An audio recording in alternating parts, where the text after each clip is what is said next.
Welcome to the fucking show, everybody. I hope we're having a good day today. Bring back the chair, get fucked, Riffle. This insubordination will be recorded. Ancient Relic, thank you for the tier 1 Twitch sub. Alright, boss, it's been 7 months. It's time to start thinking about incorporating your Hamlet and outsourcing to contractors. We are wasting too much time on these potential new hires, and we all know time is money. Relic, you're correct. However, I still have the admittedly naive belief that more than 2 of you will prove to be worth a singular goddamn. So we're gonna keep working hard until we at least have a goddamn A team. But Relic, welcome back to the dog home, my friend. All right, everybody. Nothing potentially. We'll see. I think we do have a couple custom card reviews to do today. I know that we have Elikmans and at least one other person tried to get custom cards reviewed either on the end of Sunday's stream or the beginning of yesterday's stream when we had to do other stuff. And I said we would get to them today. DMC, thank you for the 100-bit cheer, my friend. Only Crazy Moose is on my level, apparently. Gotta step your fucking game up. Exactly. So before we...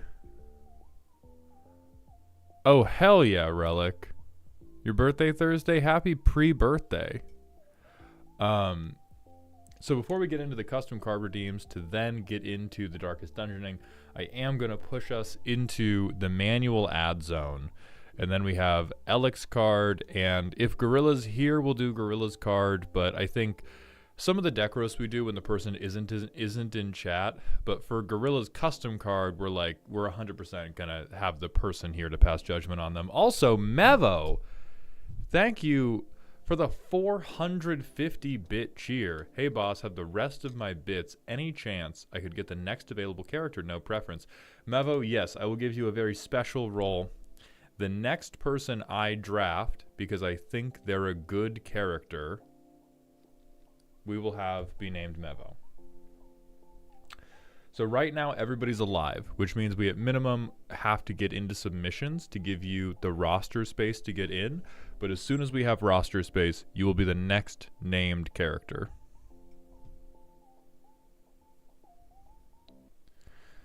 And then we have Ontario's Smasher Pass. We'll do the Smasher Pass because that's quick. Glorious Mr. E, thank you for the personal question. Hit me with it. Hello, Maul. You look like you need a kissy. Where's the wonderful Miss Z? God damn it, the pre-roll demons are here. The pre-roll demons are fucking here because the auto ad went off. All right, well, we're going to do Ontario's card, or Smasher Pass, and then we will do Elikman's card after this, 30-second ad break is over. Oh, Kyle, I'm sorry. Well, I'm glad you have a sick day. I hope you're not too sick and you just get to enjoy the stream, my friend. I've set the custom card review to on. My personal question is, what is your real opinion on Marvel being in Magic, and not the opinion that the MTG Deep State has forced you to have, which emphasis mine on that last part. My real opinion is that it does erode the internal fantasy hierarchy of Magic the Gathering, and I think the internal fantasy hierarchy of Magic the Gathering is super weak and doesn't really mandate preservation, at least from the perspective of a business. If this was somebody's... If Magic the Gathering was a small group of people's personal passion project, I would be more hey, don't, chase whatever is going to be popular, whatever people are going to like the most. But outside of a couple bastions of really knocking it out of the park, Bloomborough, very well received. People are very happy about the return to Tarkir. People are very excited about potentially returning to Lorwyn sometime in the next 4 years, depending on how many Final Fantasy sets we get. Outside of a couple home runs. All of the Magic the Gathering lore I've seen, or I know existed before me, is woefully unimpressive, and that opinion has not been made better by any of the Magic the Gathering lore that I've seen drop while I've been a part of the game. Like, for me, the writing was on the wall with March of the Machines. When they fumbled that ending into such a massive pit of nothing after all that buildup,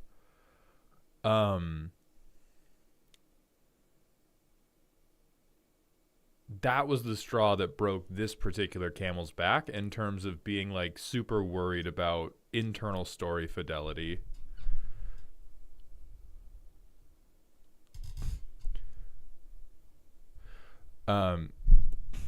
Hold on, let me get this name right. Stiffy, thank you so much for your kind words. I'm glad you have enjoyed my Magic the Gathering content. I'll apologize to you for any harm you've inflicted upon your friends playing commander cards I've talked about.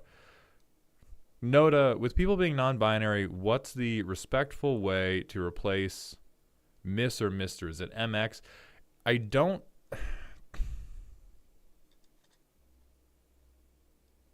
So here's my thing, right? I think we use Miss and Mr. because it rolls off the tongue well. I don't think going mix, like, there's got to be something cooler. Like, just ask them. Yeah, like, distinguished personages is good. Comrade's great. Oh, yeah, Comrade, that's dope as fuck. Like, we don't have to, if you're looking for a non-gendered term to refer to non-binary people with, as a gendered person who's talking straight out of his ass, like, MX sounds fine to me. And also we can definitely come up with some cool shit. Shadow Walker, thank you for the tier 1 Twitch sub. Welcome back to the dog home for the 15th month in a row. Yeah, Comrade would be pretty fun to say. Omal, you'll be upset to hear that I won a commander game on Saturday with my Oops All Jaces deck after playing all 12 Jaces, then decking myself with Thoracle Jace. The very next game I won with Approach of the Second Sun in my Child of Alara Alt Wincons deck. Relic, I'm upset about you winning with an All Jaces deck, but I'm not upset that you won. I'm upset that you're playing a commander game against blind children. We banned you from the hospitals, Relic. I called around to all the local cancer wards and I told them this person is impersonating a Make-A-Wish employee and is coming in with 4 Magic decks, 1 of which is only Jace, and 3 of which are 99 land precon commanders, and they're tricking the children. And if they're not listening to me, that's what I'm upset with, not with you. I know there's no fixing you. Katozumi, thank you for the 10 gifted tier 1 subs, my friend. I appreciate your ongoing generosity so much. Welcome back to Dog Heaven.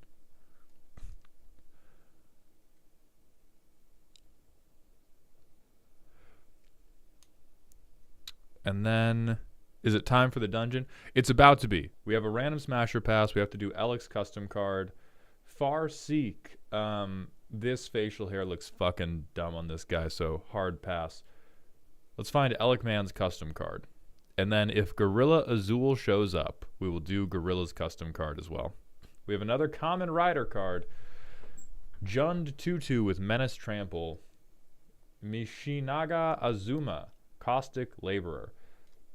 Hellbent, if at the beginning of your upkeep, if you have no cards in hand, draw a card and lose 1 life. Whenever a non-token creature you control dies, transform Mishinaga. You're here. Great. We will do your card too. Also, DMC, thank you for the extra 100 bits and that contribution to the dog pile. I had to fix someone's deck last night that was mono green Voltron with 21 lands I wanted to die. I mean, we saw fucking... they were cheating it with MDCs, but we saw 11 lands combo work the other day. So, like, I've kind of given up given up faith that there's a God who judges us for our greedy land bases. All right, we got Buffa Zombie, a 3/3 haste menace trample. On transformation, put a shield counter on it. I immediately don't like that. I think shield counters... Is there precedent for shield counters in Jund? I think that is traditionally a Bant thing. Like, it's mostly white, and then I've only ever seen Bant have it in 3 colors. At the beginning of combat on your turn, you may dump your hand. If you draw that many cards, Buffa endures X, where X is equal to the number of cards discounted or discarded this way. That's quite good. I'm gonna keep it like 100 with you. That's really strong, depending on if I remember what endure means or not. Oh, it's make an NN. Okay. For a second, I thought it was make N 1/1s. I was like, make 7 1/1s for wheeling? Go fuck yourself.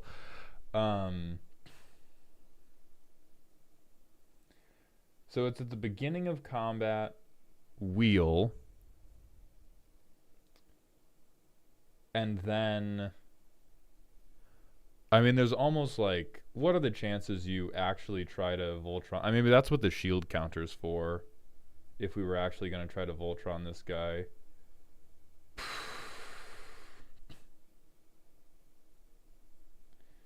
This seems like... Okay, I can empathize with wanting him to have a form of protection. You have given him the wrong type of protection for his colors.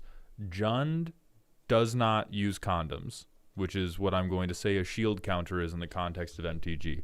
Jund just doesn't do that shit whenever they want protection. I am fresh out of metaphor for whether that would be like a fucking hormonal implant if they have persist or something, or whether they just take plan B.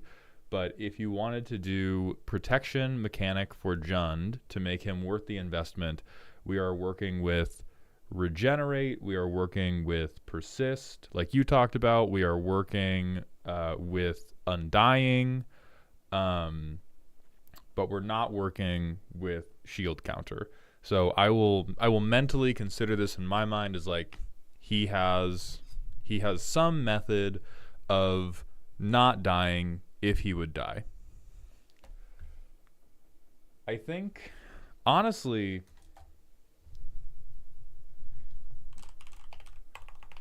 one thing that might be good to balance him is if you gave him undying, because undying only comes back if the thing doesn't have +1/+1 counters on it. And so undying is a good way to give this, like, if you haven't been able to Voltron him yet, he comes back.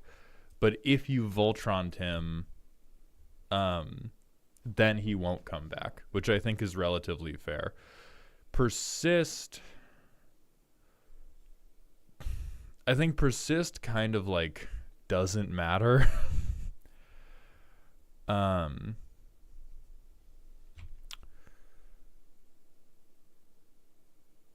I'm worried that wheeling every turn is too good in Jund, quite frankly. Like, I think I can hem and haw all day with chat about like the perfect way to do a defensive regeneration mechanic in Jund, but I think the real problem is the flip cost requires a card investment of like basically nothing.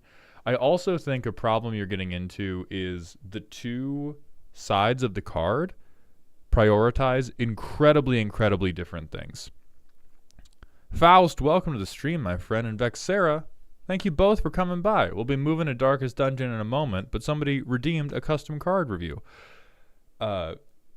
Because if you want to use the backside, which is overwhelmingly the better part of this card, you never want to be hellbent ever, because you need to get cards in hand to have this wheel mean anything. And so the important part of the card hyper fixates on keep 6 or 7 cards in your hand at all times, and then just have a guy who can die.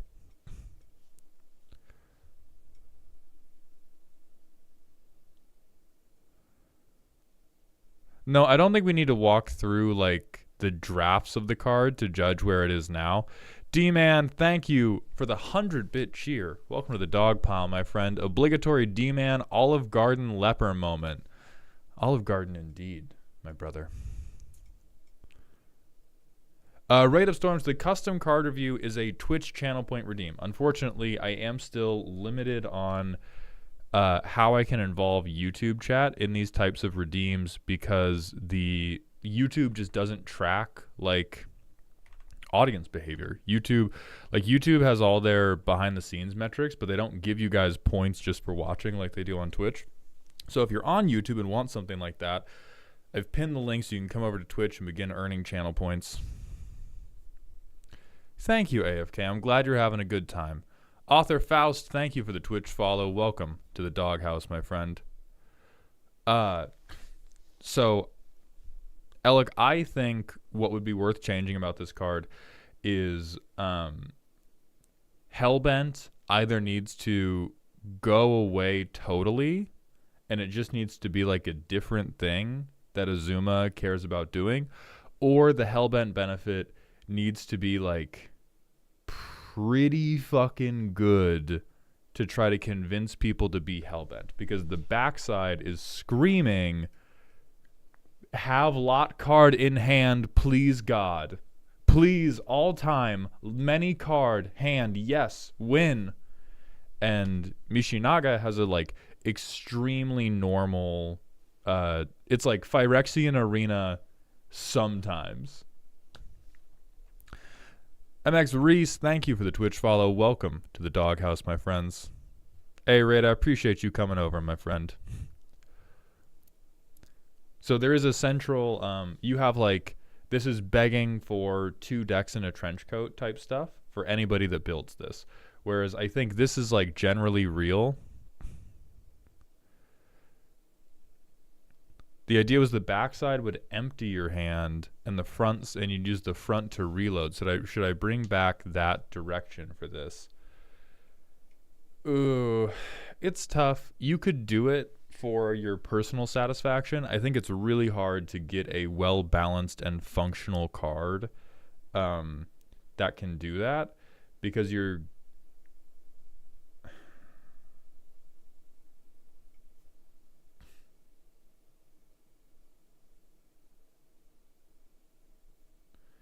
But yeah, you could try that.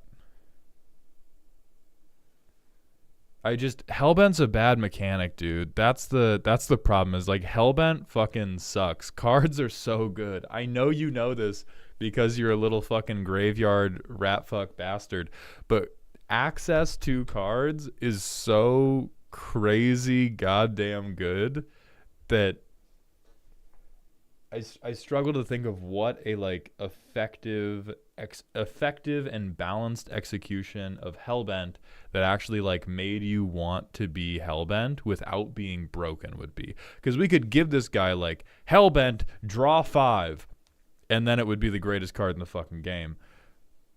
But it's really hard to walk the line of like, how is this good enough to overcome the badness that is being Hellbent without being so good that it is just like better than Rhystic Study in terms of card advantage. Oh yeah, we could Wild Wasteland, exile 2 instead of draw, but then we Nanbo with the backside even more.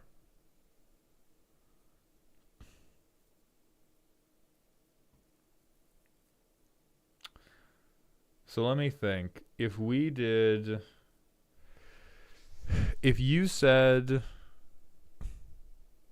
he loves to crash out, so that's another instance of like, oh, we should put fear on Batman because he inspires fear on people. Like just because the adjectives apply equally does not mean we should place them on.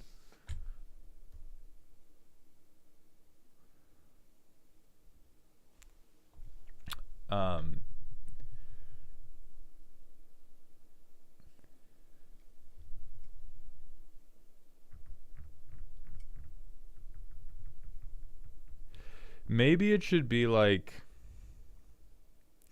if you want to encourage a wheel deck, you could do like at the beginning of your end step, if you discarded a card this turn, draw a card.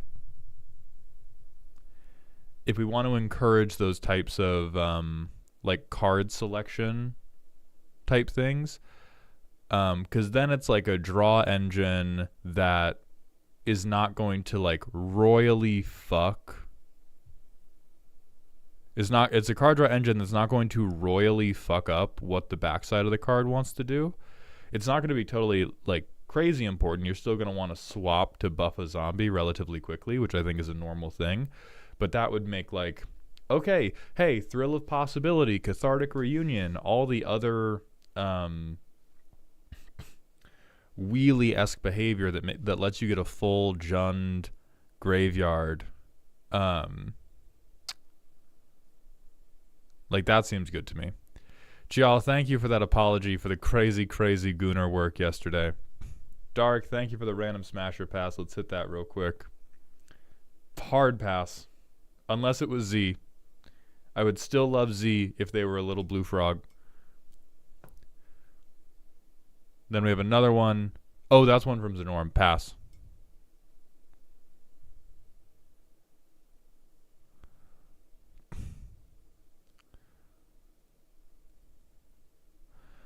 Boss, thoughts on Ral Troubleshooter as a Lantern Reanimate deck? So, my answer to as Reanimate, not unreasonable. As a Theft deck, not unreasonable. Anytime, my answer now and forever on the question, what if I used this to make Lantern Control work in Commander, is shut the fuck up, Rachel. You're not making Lantern Control work in Commander. We are not bringing Fetch back. It only works if your opponent's decks suck compared to your deck. Lantern Control is viable if you are kicking babies. That is when it works. Against any decks that have anything resembling a tool, like not even if your opponent's decks have tools, they'll be able to dismantle it. If they have implements, if bro has a slightly sharpened rock. So I like the Reanimate part. I'm kind of down on like group mill theft type thing. As soon as you say the fucking word Lantern, I am going to get you. Alec Man, thank you for the custom card review. I will watch out for those follow-ups. Yeah, like fucked up modern deck, even though it hasn't been at the top for a while now. But like anytime we go, hey, my Lantern Control deck in Commander is different, that just tells me I bully people who play precons.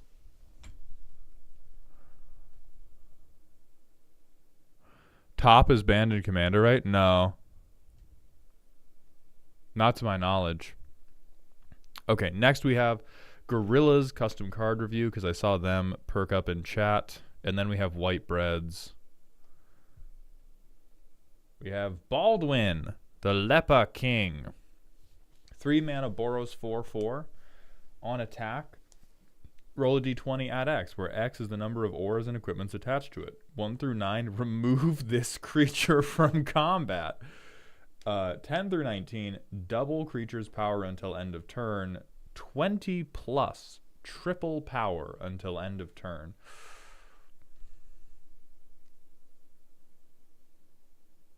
I'm worried about this. I realize it's like at least half a meme, right? Because it's a Darkest Dungeons card. It is based because lepers are fucking cool. What I'm worried about with this card is, much like the leper, half the time this is the worst card ever printed, and half the time it is a one-shot kill, which is a much better dynamic to have in a PvE game. As soon as you introduce into the PvP environment, yeah, 50% of the time, this motherfucker won't do anything, and 50% of the time, your head is coming clear off your shoulders. Often deleterious to the vibes.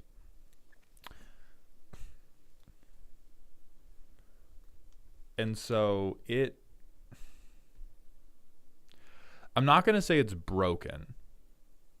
I'm not going to say it's broken in terms of win con. What I'm worried about is I don't think the play pattern, like I think the play pattern you are introducing ends up being masturbatory in a very boring, like it just becomes, if you shoot Baldwin early, this player gets to do like fuck all game, and after like 2-ish turns of attaching equipment, you have a big enough buff to it that it's just going to one-shot anybody it swings on. That's what I don't like, is because we're doing D20 ADX, once we get into the realm of like, oh, they have 3 to 4 either zero cost or like token or like copied equipments attached onto him, it goes from, oh, this guy sucks, to like, oh, I swing for 24? Okay, but what Voltron commander gets to stick for longer than 2 turn cycles? Right, exactly, Hidemi-chan. That is kind of my point, is like we're building a Voltron commander that fucking sucks if he does not stick that long, and near deterministically kills you if he does. It is like all of the problems with Voltron emphasized. And I think without any of the like dubs of Voltron. Okay, but consider how silly a deck full of RNG-based cards would be. See, I don't actually think that's very silly. I think that is a silly premise, and I think games played with those decks are actually quite uninteresting. Because what all of those RNG cards do is they reduce player agency, which is what control decks are doing. Like doing RNG.deck or doing chaos.deck, you are just the cousin of oops all counterspells. You are the cooler cousin for sure. You wear sunglasses, you have a good hairdresser, you have a basic sense of fashion, but like you're still related.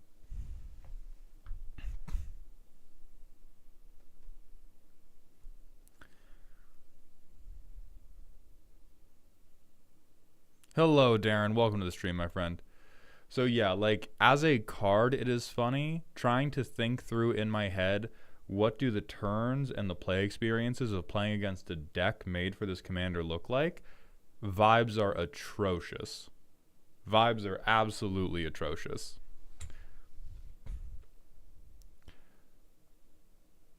So it's both, I think, like a success and a failure in my mind.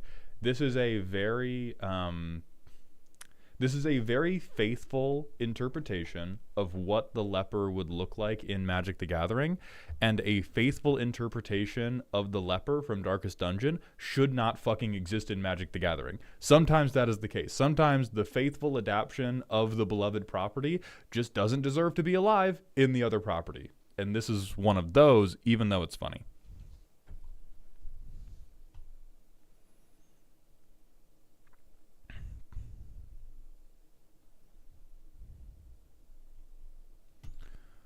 Now we have Whitebread's redeem, which is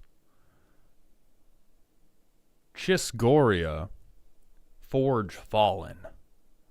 This is an 8 mana affinity for artifact 7/7 flyer. Whenever a spell cast from exile or artifact creature you control deals damage to an opponent, create a junk token. Okay, so exile, burn, or artifact creature.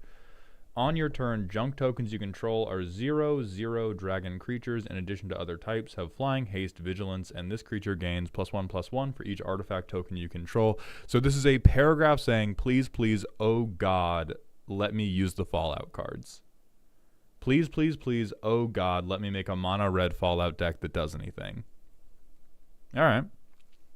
All right. Hey, all right. So we make a junk, or we could just do like exile burn, or we could just do artifact overrun. So there's a little bit of flexibility. I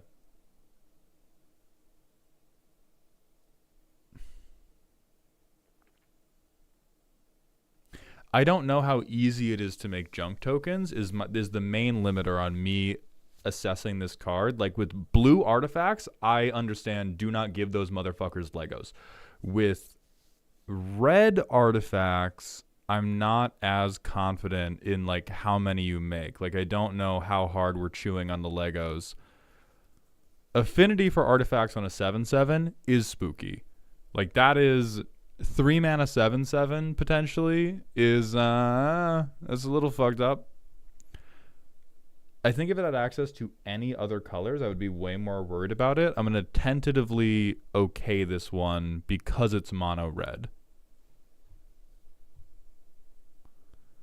Like I think if this was Boros, if this was Rakdos, God forbid, if this was fucking Izzet, I would be calling the police. But because this is mono red, well, you know, we'll have store security keep an eye on you, but you don't need to be escorted from the property yet.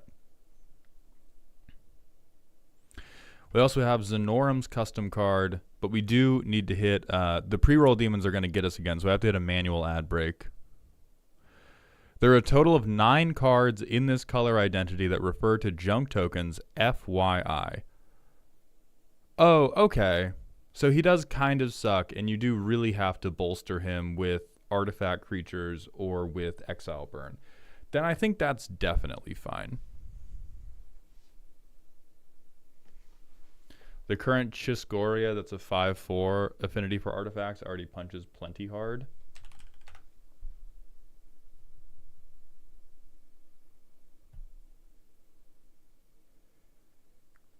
That's true, but Chiscoria also gives much more immediate card advantage. This custom Chiscoria is converting it to a board. Other Chiscoria is like, hey, I'm artifact storming, get fucked. No, Terrence, chat shouldn't be on slow mode, but thank you for that grime. That's actually better subtle grime than I've seen in a minute. So honestly, respect. Gaming Project on YouTube, yeah, affinity for artifacts means it is 1 less colorless mana for every artifact you control.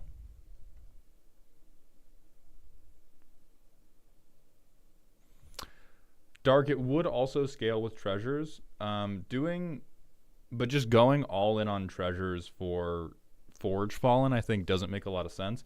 You probably want to do like shitty artifact creatures or no, you probably have to do like shitty artifact creatures because if you do exile burn, the exile burn doesn't work until you've already played Chiscoria.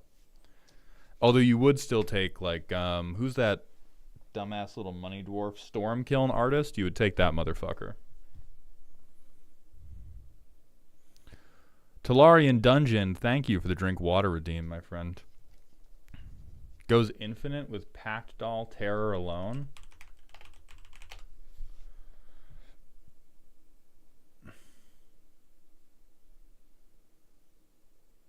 I mean, that's not true.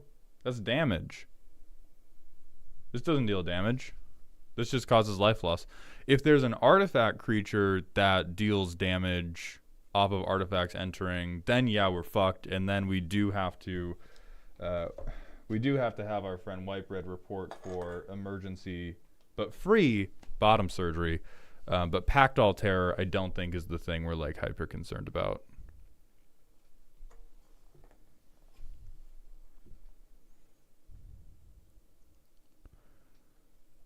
Oh, you meant combat damage? Yeah, combat damage would be even better. Combat damage would be an even better guardrail to prevent the ETB abusers from getting their hands on this card.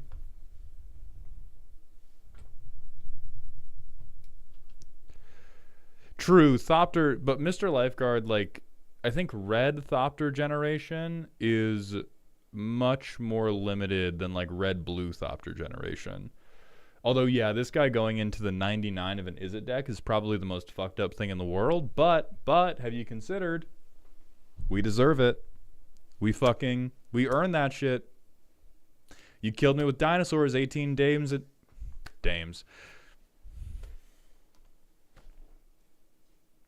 God damn it.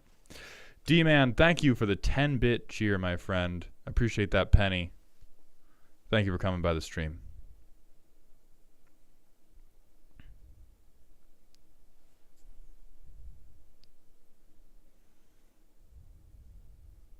Excessive maidenry.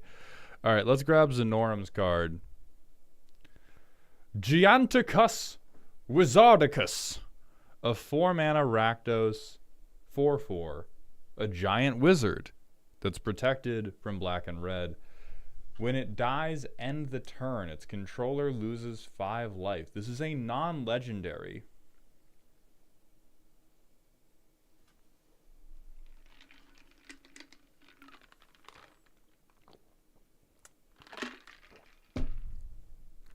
Darren Calvin, thank you for the Prime sub.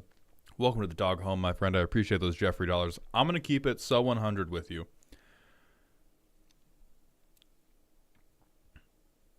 I like it. Even though it's abusable, I'm going to need you to put 2 lines of text on it for me. I'm going to need you to put 3 lines of text on it for me. Honestly, the lines of text I need to see on this card are 1. You may not play this card in a deck with a commander that has a forest on it. You may not play this card in a deck with a commander that has an island on it. You may not play this card in a deck with a commander that has a plains on it. This is a Rakdos toy only. Mardu doesn't get him. Jund doesn't get him. Fucking Grixis doesn't get him. Nobody with Marin in their fucking deck can ever be allowed to lay eyes on this motherfucker. The Blim players go nuts.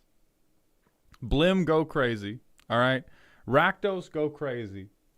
Everybody else, fuck off. Okay? Rakdos deserves to break the shit out of this. Nobody else does.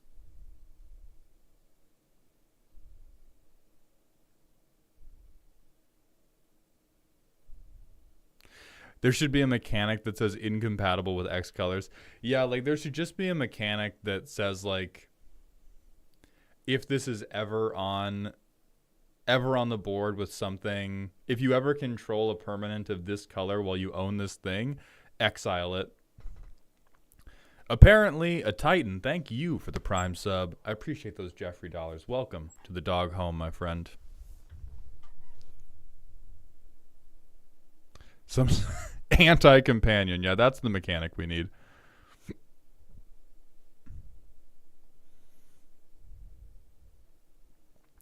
How does protection work against sacking? If you have like an altar or something where it says like sacrifice a creature as a cost, as long as you don't have to target the creature, you can still sacrifice it.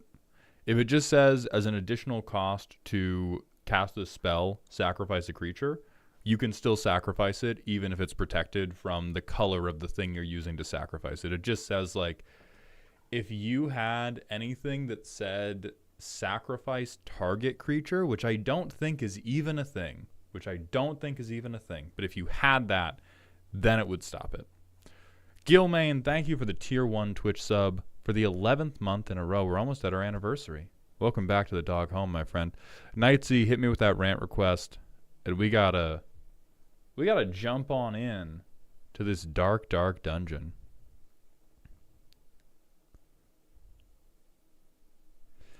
Trick Redeem, this is me ranting about why does every fantasy anime have to have an obligatory hero obtains a slave girl fucking thing now. What the fuck, man?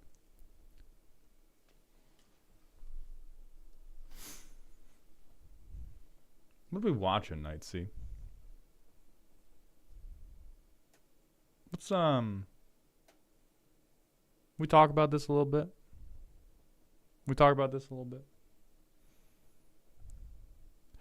I do think I do definitely get the like general gist of what you're saying.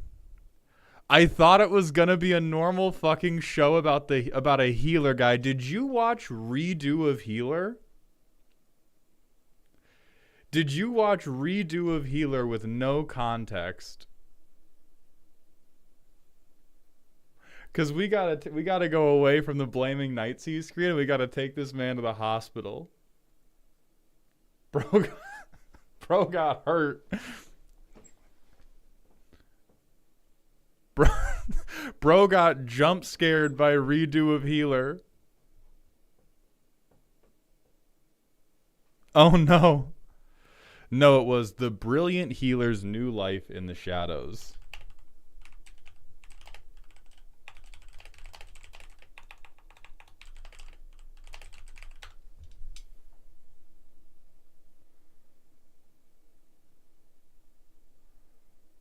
Okay. I mean, like 4.2 stars on Crunchyroll. I can see why you wouldn't immediately be like, oh, this is a fucked up Redo of Healer-esque show. Bison Bun, thank you for the Twitch follow. Welcome to the Doghouse, my friend. And Cheek Trombone, thank you as well. Welcome to the Dog Home.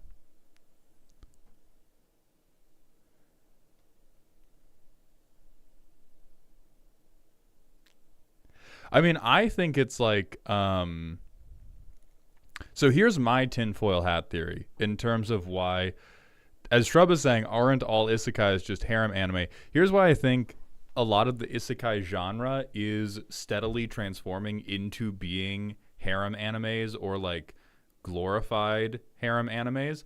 I think it is a like downstream effect of the reduced socialization of young men in the world. I don't think that is the explanation for 100% of it, but I think it is young men are becoming less and less able to talk to anybody they find attractive. And so now the fantasies and like the tastes are steadily warping towards and favoring genres where it's like, what if you didn't have to try and everybody just fawned all over you the whole time? What if you never had to have an uncomfortable conversation in your life and the objects of your affection just fucking threw themselves at you and you could be like shitty or generally rude or awkward and it would literally never matter? Because I am also seeing, because I like pretty regularly will go through Crunchyroll and be like, oh, watch new show, what new show? And it does seem to me like there's still good new stuff coming out, but a lot of the new stuff coming out does seem weighted more and more towards like very bare bones power fantasy, and then just insert like 5+ people falling all over the protagonist. But that's not to say like not everything is like that.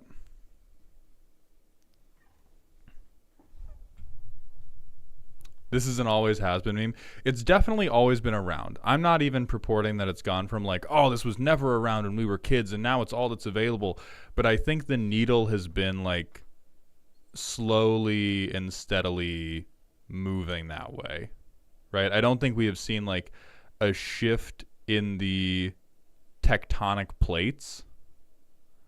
But I think there is like a steady move. What's the over-under on Tarkier draft? Should I remain hopeful or will you skip it? I like it so far personally, but perhaps that's just because it's explicitly not Aether Drift. I haven't drafted it yet, Blue One. I've only heard good things about it, but I haven't played it myself yet just because like streaming 60-card gameplay is not a super high priority for me right now.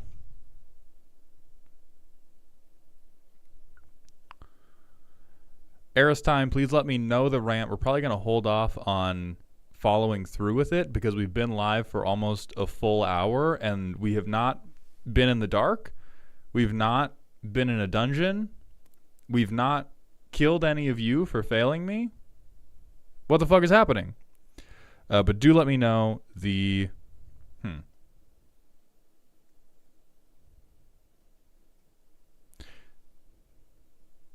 do let me know the topic, and we're going to get into this dungeon.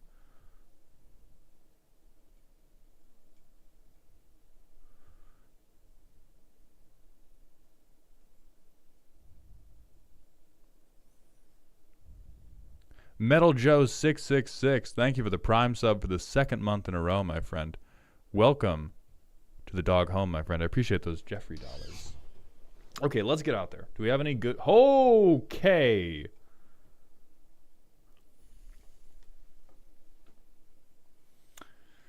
Do we have any highwaymen in the party?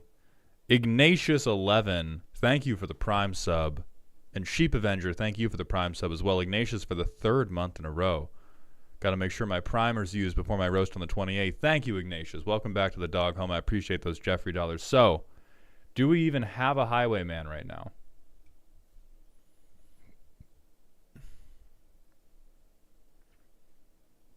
We don't even fucking have one. So,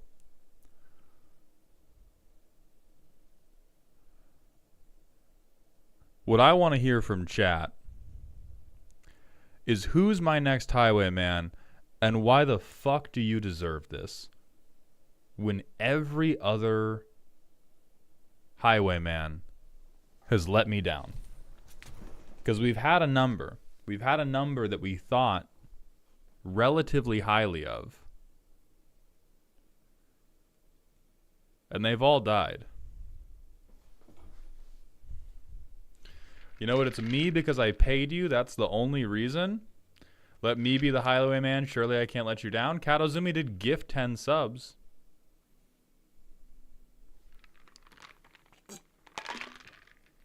Mevo did cheer for next character.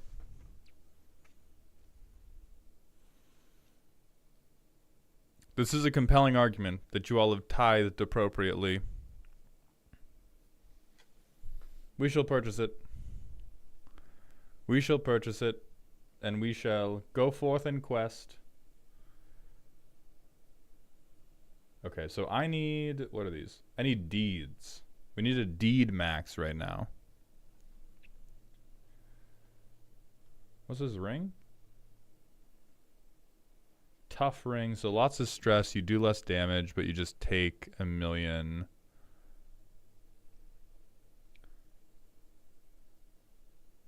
This is another... Oh, this is another, like, boss thing.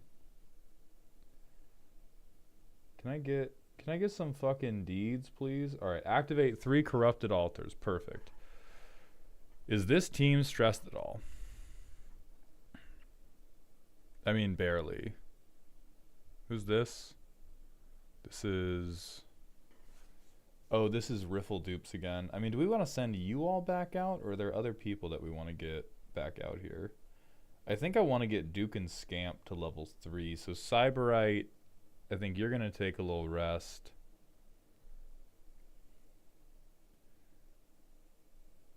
I think we can keep the Antiquarian. Alright, Kato, thank you for coming by the stream, my friend. Oh, Baldur's Gate has the new class update? God. Oh, Jesus. Titties does... Oh, God. Oh, God. Alright, straight to the fucking hospital. Straight to the fucking hospital.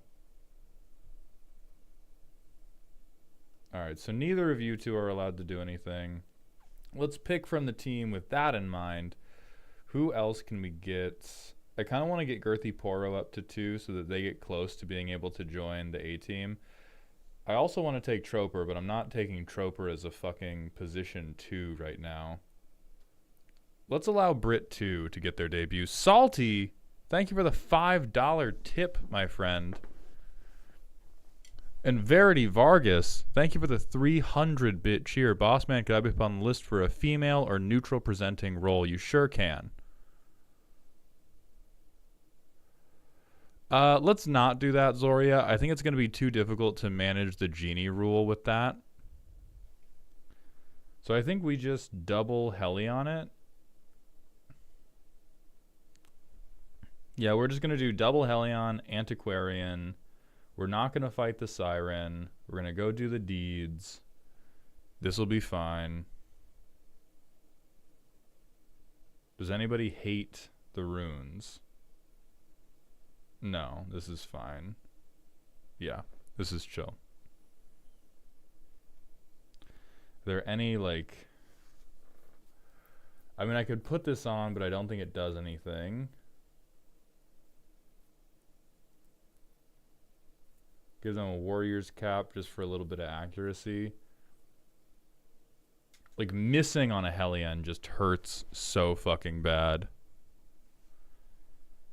Yeah, Goten, but honestly, since this is kind of like B-team behavior, if they can't figure out this mission with normal camping skills, they can die. I bounced off this game at first, but you've inspired me to try again. Now I'm hooked. I'm glad you're having a better time around the second time. Does the B team succeed? Victory, wipe, retreat, and firing. Wonder if taking a nap while listening to the boss do this will fuck me up in unspeakable ways subconsciously. Potentially. Definitely if your character goes out.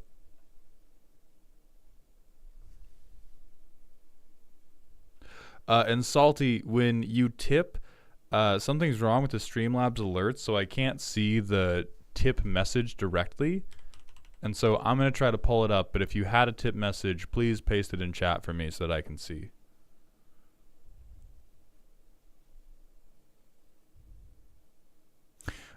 Watching you play this inspired me to do another playthrough of the game, and I was reminded that it is what it is. Sometimes you get 5 low rolls in a row.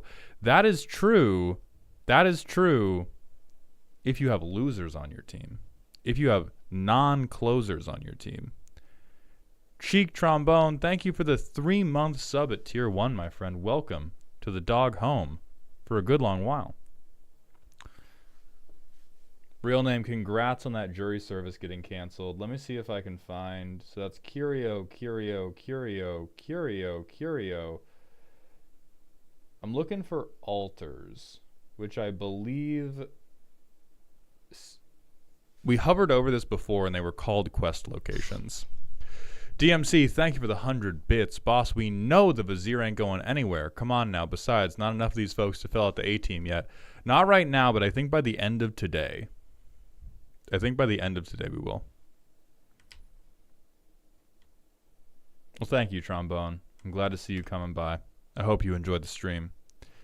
Yeah, this map is fucked, but the early scouting we got is going to kind of save the map being bad, because we can at least duck, I think, one fight that we otherwise wouldn't be able to. Ah, fuck.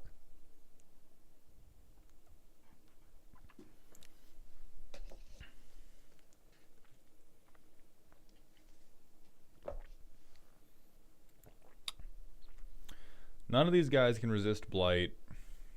Oh, God damn it, Riffle. Solid shit. Type shit, Brit. Type shit, Brit. Can hear Mauled, can't hear game. Did I might have muted this again.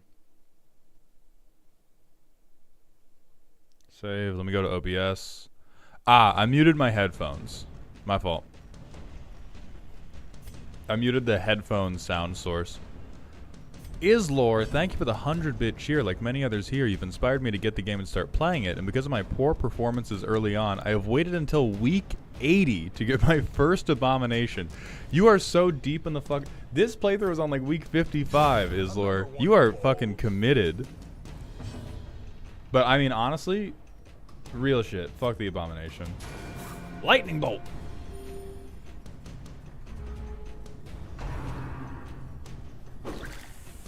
Okay, that's a solid block off of Brit. Brit 2 is stressed as fuck. Oh, Jesus. Okay. The end approaches. You inspired me to get back into the game, and damn, does it hurt good. It's so fun. It is so fun. Siren Vestals have an even worse curse than the early Shadow Hearts. I keep trying to force them in because the healing utility is so useful, but they just like every Vestal we've brought in takes on a shitload of stress. They get crit over and over again. We had Moth Girl, like, who was doing crazy numbers and then just died of a fucking heart attack. Like, everybody else is rolling their RNG on a 1 to 100 table, and the Vestals are just rolling 1 to 10 every time. Case in fucking point. DMC, thank you for the 100-bit cheer. Hey, boss, did you know the hardest difficulty, you only have like 90 weeks to beat the whole game? Thank you for your contribution to the dog pile. I didn't know that was the limit, but I did see that it said you have a hard limit on time and total heroes, which was... That sounds stressful for sure. If only treasure could staunch the flow of otherworldly corruption.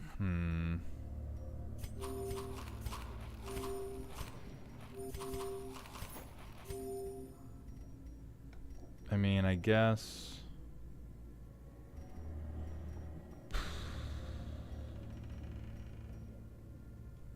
Fuck the portraits right now. I need deeds. I need deeds. 13 deaths and you lose? So I would have been cooked 3 times over? Okay, so this says quest location. So we found at least one altar now. That's dope. Can anybody in here disarm a fucking trap? Nope. Hell yeah, Shadow Walker. Good job.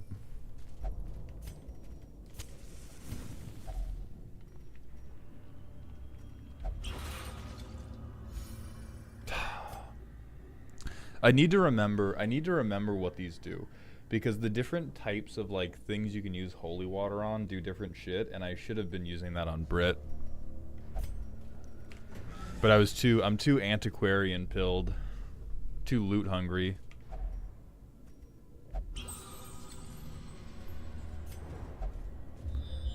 Oh, very solid scout. Alright, so we know... Alright, so they're all deeper. And we have to get through at least one more fight to get deeper. I only play Stygian because I'm trying to 100% the game. It's too violent a CBT session for me to book myself into just for fun. Yeah, Stygian seems crazy. Like, even this seems difficult enough. We don't read. We don't read in this family. Okay. Relatively dog shit skeletons. Oh, but we didn't get a surprise round.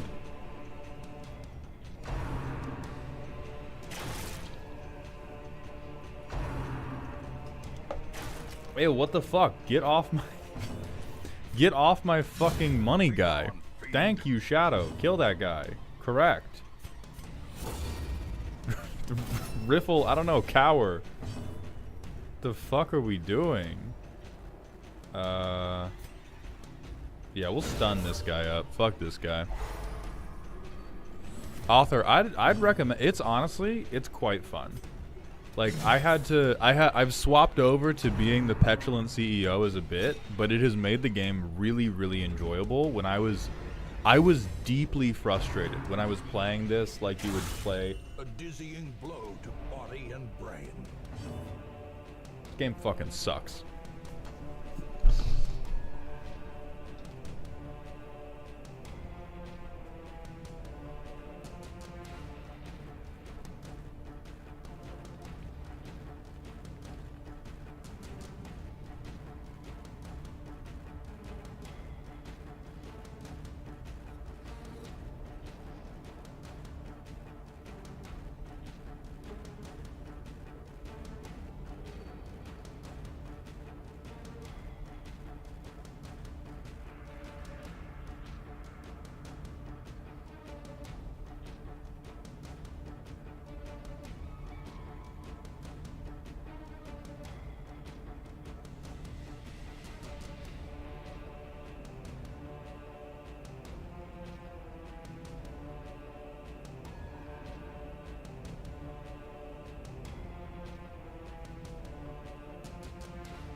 I'm fine.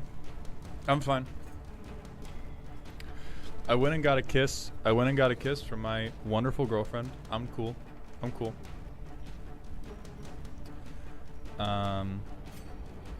I think if I blight this guy, he'll just die.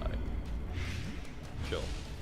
So this is gonna look horrible on, like, this is ruining the Brit reunion tour. She's hitting well, which is great. The rest of it, not so much. Jomi, Brit the crit just got fucking crit.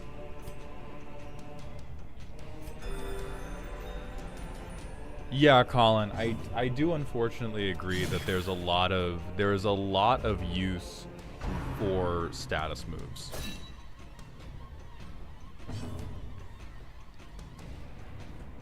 Oh, this guy's DMC, thank you for the 100 bits. Boss, it's good that you're playing this game now. It used to be that if you took too long to pick a move, all your guys would get a stress hit.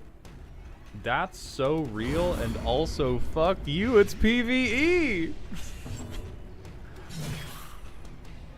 Like, I'm with that if this was multiplayer, and also, come on, we got stuff to do. Jesus God, Brit is already about to get their fucking resolve tested. Their formation is broken. Maintain the offensive. Okay, dope. We get a million things. Please give me a goddamn... Okay. Oh, okay. We're basically done, actually.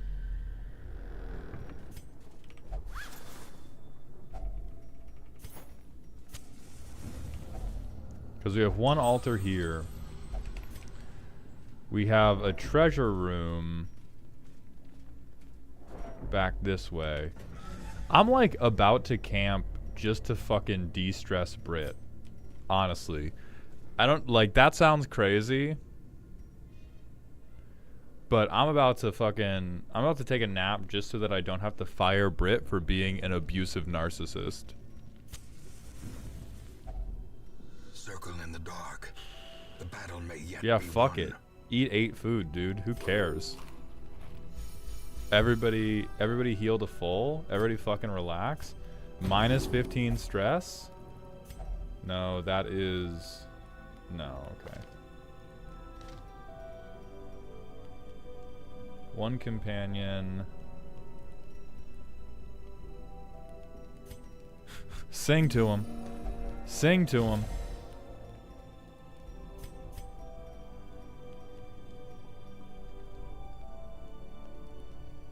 We can revel, which will...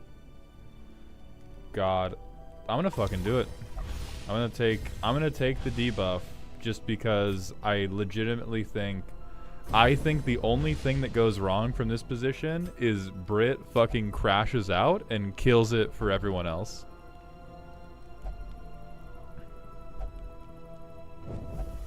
God damn it. God. Oh, okay. Party kept it together. The party kept it together and kept a relatively good organization for getting ambushed. This is like, not only could this have been worse, Faust, this is like the best shuffle we could have gotten.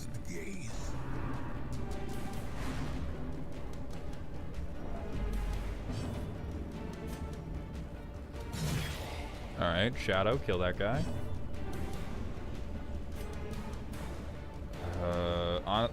Fuck that guy, because he's just gonna stress everyone else a ton.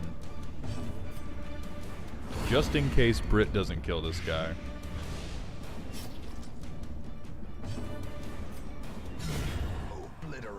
Brit the crit, that's my fault. That's my fault, Brit. I didn't recognize your crit game, despite that being your former name. That one's on me. That one's on me as a manager. I did not climb to being the regional district associate team leader for Office Depot by not understanding my team's strengths. And there I did not understand my team's bag. Darkness closes in, haunting the hearts of men. Thank you, Brit. I gotta stop the stress from coming down. The damage is like, we can deal with the damage, but I cannot abide Brit getting any more worried than they already are.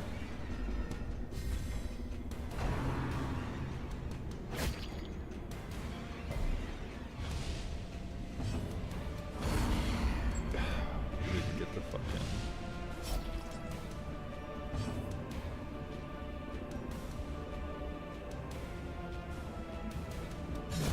Okay. Fuck that guy. Hey, what's up, Demran? Congratulations on the pasta. You have stun resist. I will heal Brit.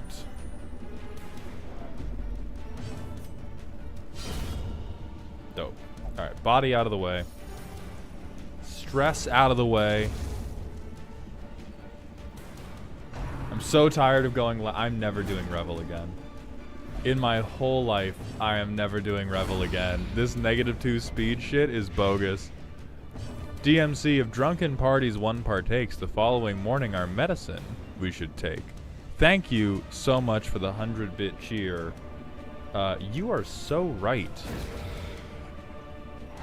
If only I brought any of that shit.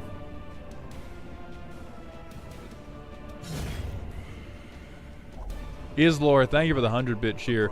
Debuting my first abomination on a long mission. They will perform or die. I wish you the best, Islor. And I wish your abomination the very worst. Oh, hold on. Hold on. Okay. What do we get rid of here? We just use this, but who do we want to not be debuffed? I think this person... So Shadow Walker has the damage buff, and so this is who needs to have the debuff off of them the most. Now we go to quest location.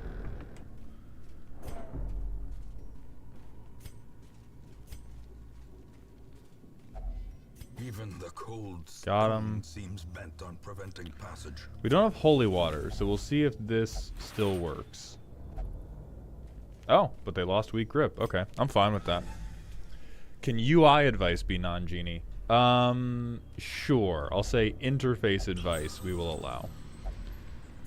Okay, that's the quest. I think we continue at... Like, we have health and we have stress to spend, so I think at minimum we try to get more money out of this. Packs laden with loot are often low on supplies. Because we still have 1,000,000 torches. We still have food for at least one hunger ping to happen. Yeah, we're so good to keep rolling.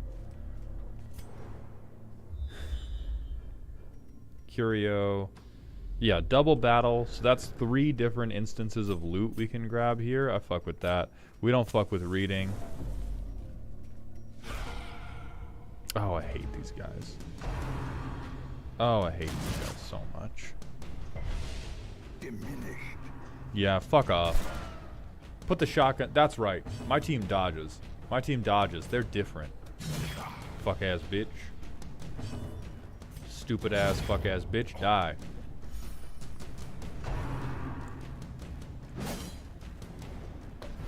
That's right, you hit for 1. That's right, you hit for 1, you fucking loser. You're not shit. Get stunned. Nice turn. Nice turn, bozo.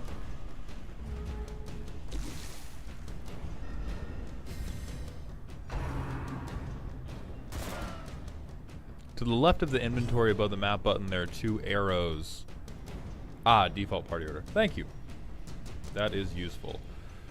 Let us... Do we need to heal you up? Or what if fuck this guy's turn?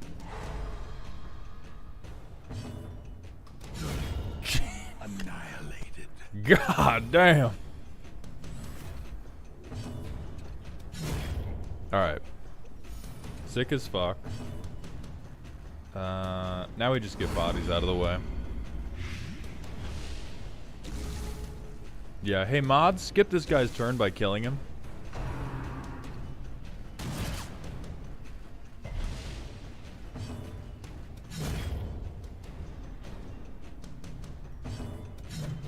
Okay, what the fuck is that? What the fuck is that dog shit? Skip your turn for real this time. The way is lit. The path is clear. We require only the strength to follow it. I didn't misclick Riffle Dupes. Misclick that. Riffle Dupes' spirit reached through the Twitch chat and misclicked that for me. That is your fault, So Riffle. too will resistance.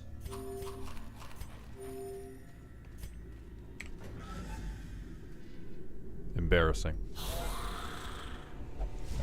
Oh, we get a surprise off now. Fuck yeah. Okay. I hate people with bows. I do hate people with ranged weapons. So let's just kill you all first. So we got feedback on the assignment I had to do for the training position, and the guy said that it was really good. Fingers crossed I get it. Hell yes, Relic. Congratulations. I'm sure you will. I believe in you. Shadow Walker, get him.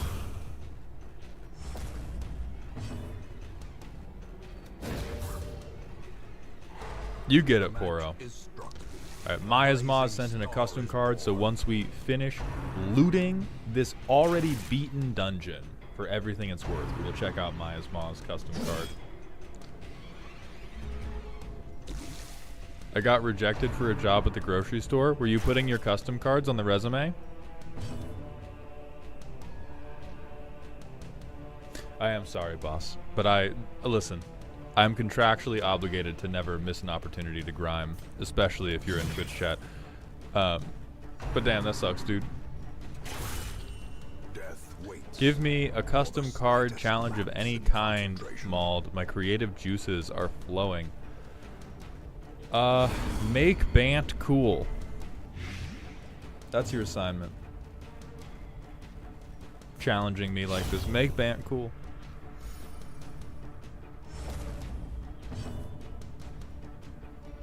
Oh, Relic did actually put custom cards in their portfolio? Fuck yeah.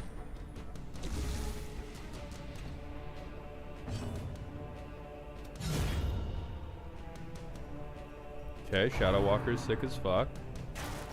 And dodge, even though the damage doesn't matter at this point? Real? Please? Okay, good. Got rid of the body. Oh wait, healing doesn't matter. We're about to leave this fucking dungeon. Lightning bolt!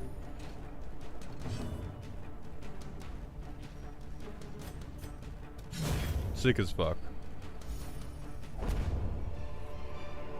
Okay, decent Crusader item, more Onyx. Can we use the herbs at all? I don't think so. We can't equip that, which honestly I'm not even stressing that. It's unlocked, so we can just open it. I could have used those. I could have used those herbs to clear. Nope, I couldn't have. I didn't fail. I didn't fail. Girthy Poro neglected to realize they could apply the herbs to their own hangover, unlike the brilliance of Shadow Walker, who did realize they could use the herbs that way. That's not my fault. That is Poro's fault. And it will reflect on you during your quarterly review, Poro. You watch your ass. In Radiance, may we find victory.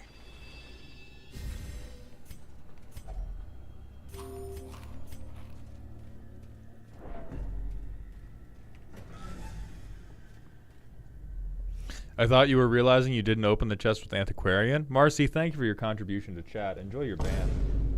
You fuck-ass liar. I've opened every single lootable object in this stream has been looted by an Antiquarian, and I will fabricate the footage to prove it. Okay? The twisted faces of the damned, piled high and cloaked in malice.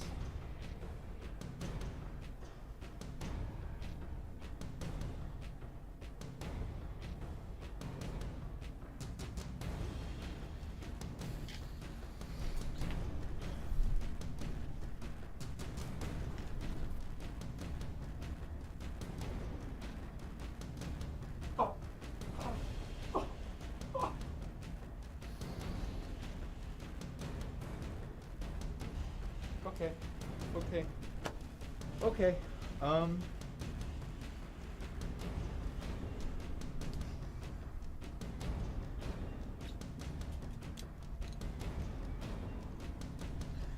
Spiritus Sanctus, Dinamo Domini me, Spiritus Sanctus, Quattro Palazzo, La Palazzo, in nomine Dei.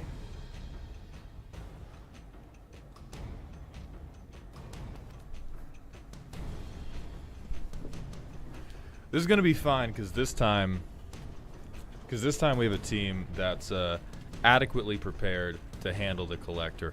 Riffle dupes, thank you for the 25-bit cheer. Yeah, it's time to Iron Swan a little bit. You're not lacking. A devastating blow. That's what I'm talking about. That's what I'm fucking talking about.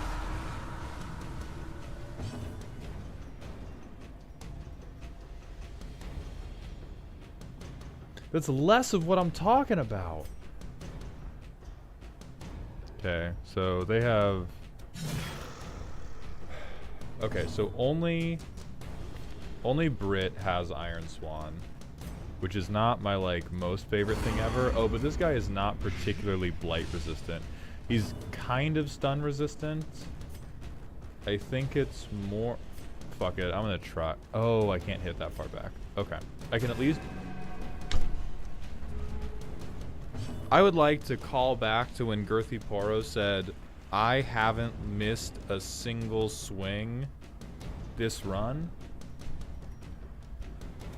No, Zoria, I like the Swan. I'm saying only my Hellions do not both have Iron Swan, so only Brit can hit far back enough. Jesus, fuck, dude.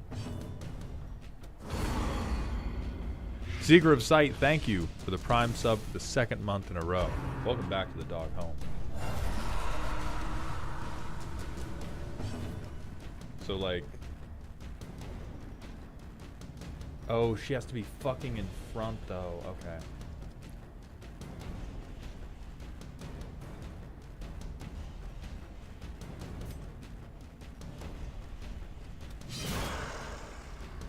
I realize I'm taking a debuff.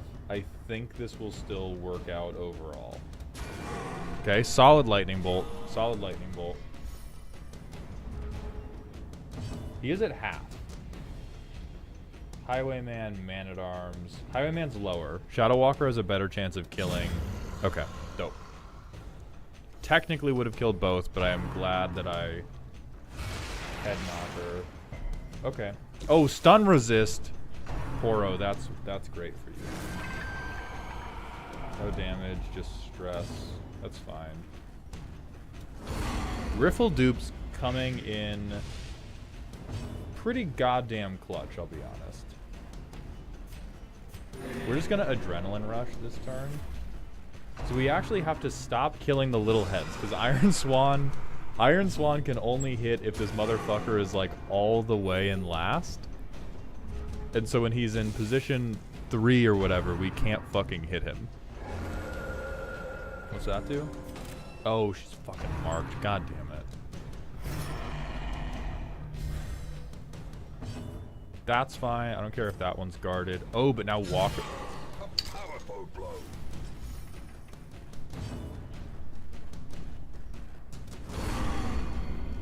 I think he's cooked now. Just off the Blight and Bleed, if we hit him, if we like touch him one more time, he's fucked. As life ebbs, terrible vistas of You're not ready. You're not ready. You're fine. You're fine, Poro. Stay fucking with me. You are fine. Searching. We have played Slay the Spire. I haven't gotten like mega deep into Slay the Spire, but I have I've cleared it with every class. I've not done a ton of like Endless. I've not done High Ascension, but I've cleared like Ascension 2 or 3 with everyone. Okay, now we can just hit this loser, so like die. Okay, I think he dies on his turn now. Yeah, he just goes out to, you know, just in case. Just in case something crazy happens. Whitebread, thank you for the 100-bit cheer. For challenge purposes, is there any Bant commander who you think has an iota of motion? I'll check EDH rec in a moment. We gotta win this fight first. I'm not getting tentacled again, like I did with the Shambler. You're dying. Thank you. Easy shit. Type shit indeed. This is why we stayed. I think we just leave now, honestly. I'm gonna loot this box, but like, yeah, there's no reason to risk. Everybody did well. There's no reason to risk any of their lives further after getting the optional boss out of the way too. That's fucking beautiful. We have 3 level 2s now. But you beat. That's fine. Brit, just like me, FR.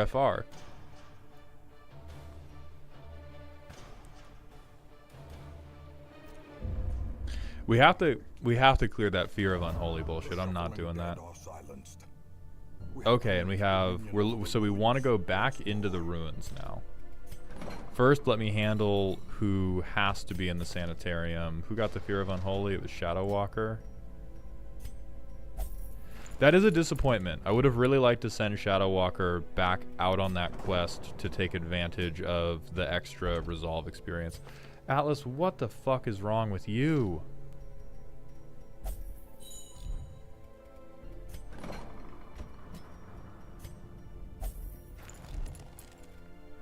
Okay.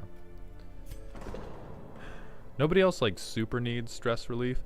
Let's pull up EDH rec so that I can check if there's any band commanders I don't fucking hate.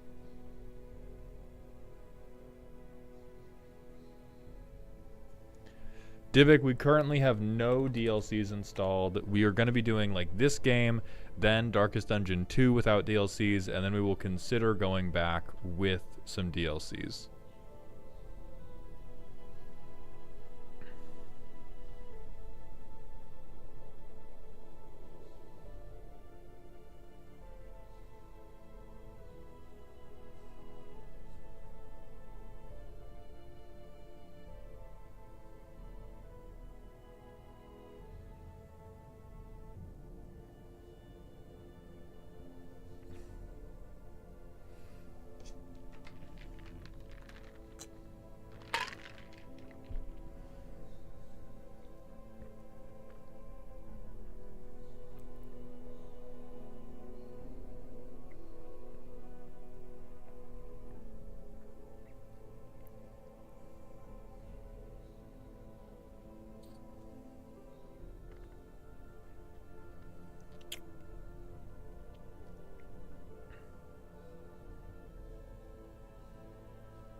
I think the closest thing to me liking is Foxglove.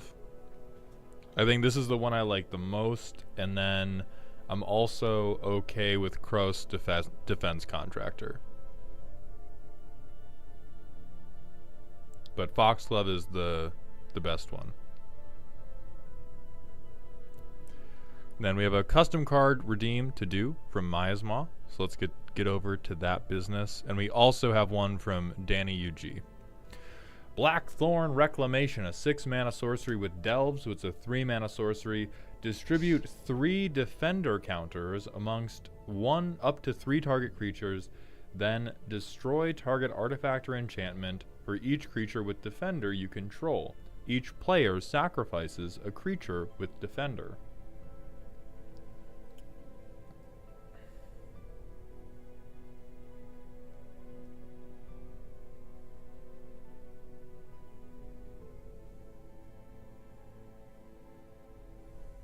There's a lot happening here. The card is having at least a minor stroke, but I'm trying to think if it's... So Delve means we treat this as basically 3 mana. We have to send it to grammar school, but that's not super important. So if we make our stuff defenders, we get to blow up artifacts or enchantments. So the best rate we could get for this would be for 3 mana, I blow up 3 artifacts or enchantments. And I sack a creature. So for 3 mana and sacking a creature, I get to blow up 3 artifacts or enchantments.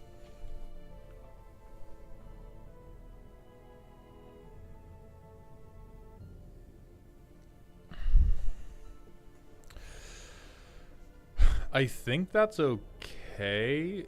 Right, Author Faust, but you can also yes.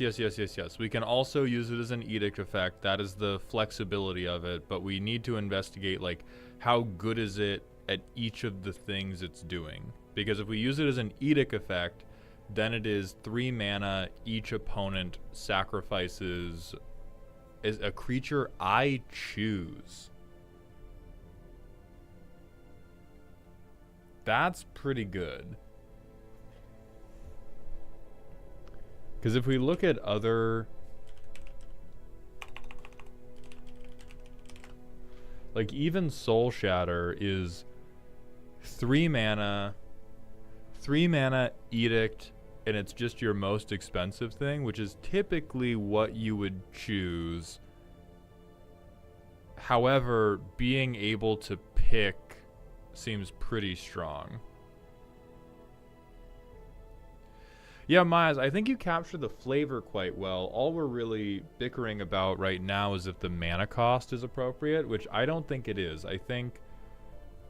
So this is 3 mana if you delve it, which is what's going to happen basically every time. This is better than Soul Shatter, because you are allowed to pick... Or, well, okay. You don't have to... Soul Shatter gets around hexproof. This doesn't, because you do have to target the creatures. But against anything that's not hexproof, this is better than Soul Shatter.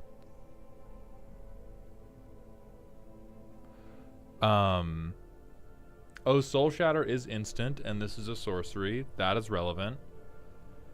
But it's still very close. Or it is naturalized thrice for 3 mana, naturalized 3 times for 3 mana and for sacrificing a creature.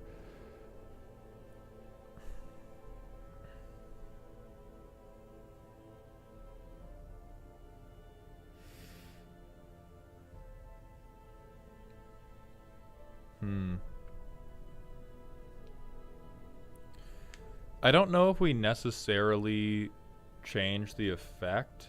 Oh yeah, and your board needs to be wide to get triple naturalize.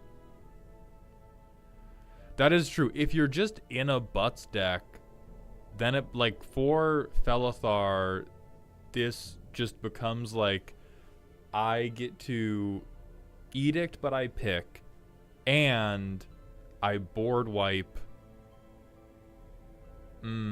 I think that's the biggest problem with it, actually, is for anything that isn't Defender, it's probably not broken, but is probably like a quite good spell for any deck that's filling the graveyard. But if you're playing a Defender deck, this is the like most fucked up, busted card ever. Yeah, like I think the ceiling for a just walls deck is too high here, where it becomes a very efficient edict effect, and Defender decks don't need, like, Defender decks are fucking fine. Defender decks don't need to get incredibly efficient toys. Like, the problem with Defender decks is that they're boring, not that they can't play Magic. Like, Defender decks are totally fine at playing Magic. They're just, like, terminally lame because they're playing a Defender deck. They don't need to be given... Yeah, on the back, you just scribble Doran only.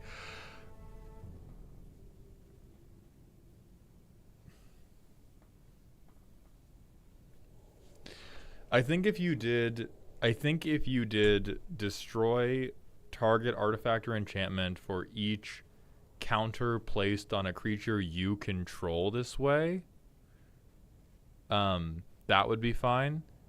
Because I think it can, if it's a little bit more expensive, I believe it can work with, I am choosing between naturalizing and edicting with each counter.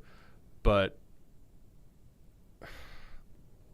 like, Defenders are already fine. Felithar and the new Baitors are, like, already fine, giving them the tools to go, okay, best edict in game, and good multiple naturalizes. Yeah, the 6-for-1 that was foretold. I think that is just too good. And what defender decks are lacking in is Riz, not playability. We also have a random smasher pass. I mean, shit, how far are we stretching? I mean, shit.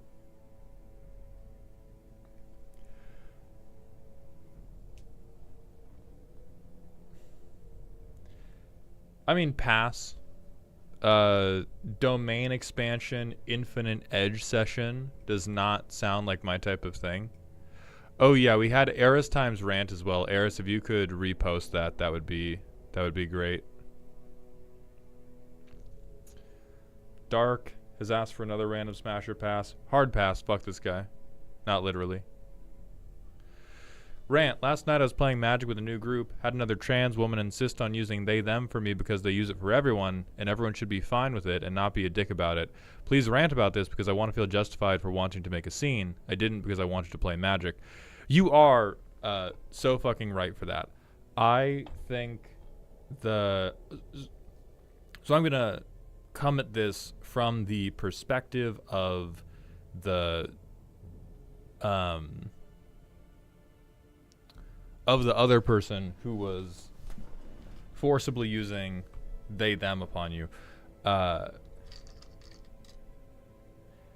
kernel of reasonability that these people are building this like wrong worldview around is if you are in a void of information, they them can apply to everyone. If you have no idea what the other person's pronouns are, they them is the like safest catch-all. However, the moment that someone else has communicated their pronouns to you or communicated any way in which they would like you to interact with them and you refuse to do it, you are disrespecting them. Like, I don't fucking get this weird blind spot in this type of like Southern hospitality, good old boy mindset of like, you should generally pay respect to other people that you are dealing with in the common area unless they tell you that they're she or unless they tell you that they're he, then fuck them. Like, in my head, it's the exact same as going, if I walk up to you and you go like, oh, hey, dude, and then I introduce myself and I tell you like, oh, hi, I'm Troy. And they go, great, James.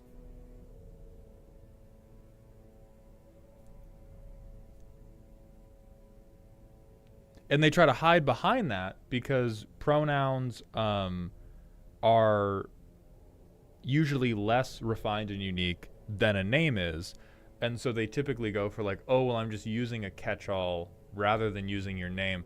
But when they use a pronoun to refer to you that is explicitly different than the one you told them you are, it is them disrespecting you. It's them saying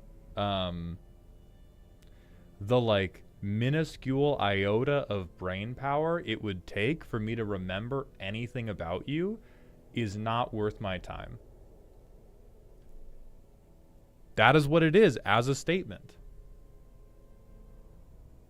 It is saying it is not worth my mental energy to remember anything about who you are as a person.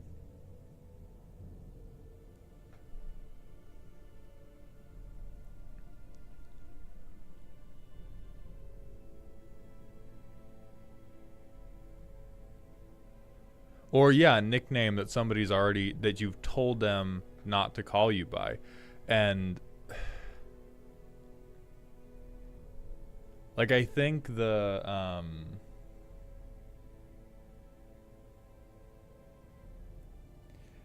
it's difficult to accurately place these types of things on the spectrum of disrespectful that they are, which is why I think we get so many people who throw their hands up and say, oh, I'm just using catch-alls, because nobody has the like mental tolerance to go, oh, I made a mistake, but that doesn't make me a bad person. Like, I think these people go like, oh, well, I referred to them by a pronoun different than the one they wanted me to refer to them by, but I'm not a bad person, so obviously I didn't do anything wrong because I'm not a bad person, and I would never misgender somebody malevolently. And then they work themselves into this little knot where they're like, oh, it's fine that I use catch-alls because, like, memory this, public forum that, yada, yada, yada, because they think messing it up makes you a bad person. Which it doesn't. It's a rude thing to do. It will feel disrespectful to the person. And we can recover from that. You can still have a rapport with somebody who said something rude to you and then apologized and corrected their behavior. You can still have a friendship with somebody who disrespected you once upon a time and then apologized and corrected their behavior. But trying to silo yourself in these like mental walls of, well, this is just what I always do, and I do not have to interrogate or change that because I believe it to be fine. Like, sure, you can shield yourself from any... you never have to be introspective in your entire life. The rest of us that are still going to be able to clock that as like, oh, hey, you're being, like, disrespectful. That's weird.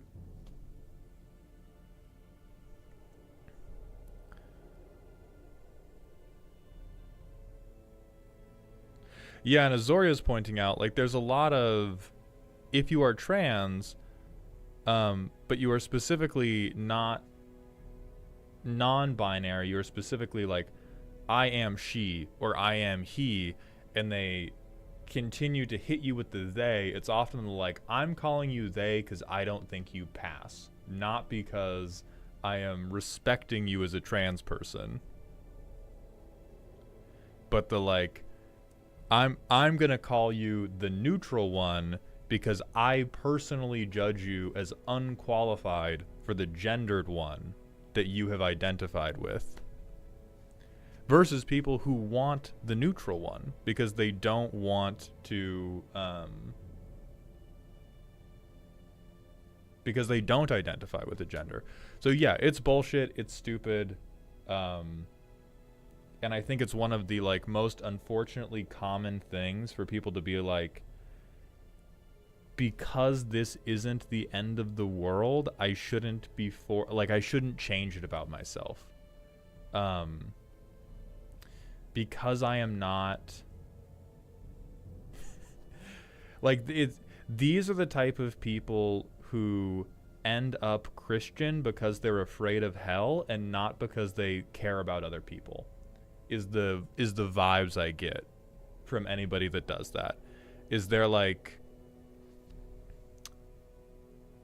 I'm only going to change my behavior or even interrogate my own behavior if I feel it is severe enough to warrant punishment. And anything I think falls into a gray area, I'm just going to do whatever the fuck I want and wall up and not think about it.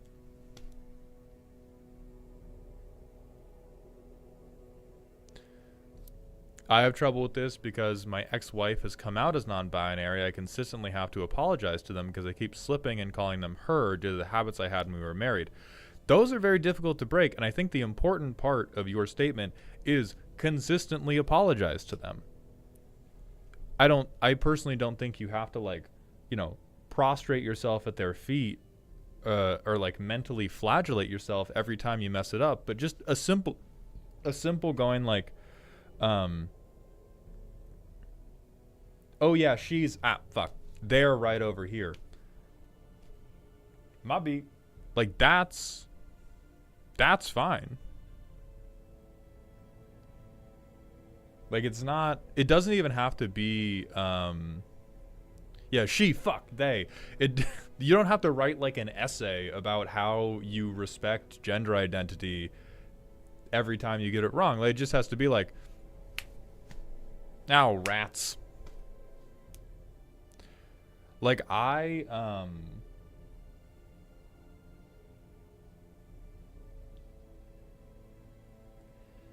treat it with the same level of like, oh, immediately correct and apologize. Like if I have met you and I forgot what your name was, right? Like if I met you one time and I see you 5 months later and I'm like, Jesse, nope, my bad, sorry, fuck. Like you just correct and you move on, and then you make an active effort to not do it again. And that active effort may not be good enough, and that's also very human of you. But it's the people who just want to be like, oh, I haven't done anything capital B bad. I'm not a bad person.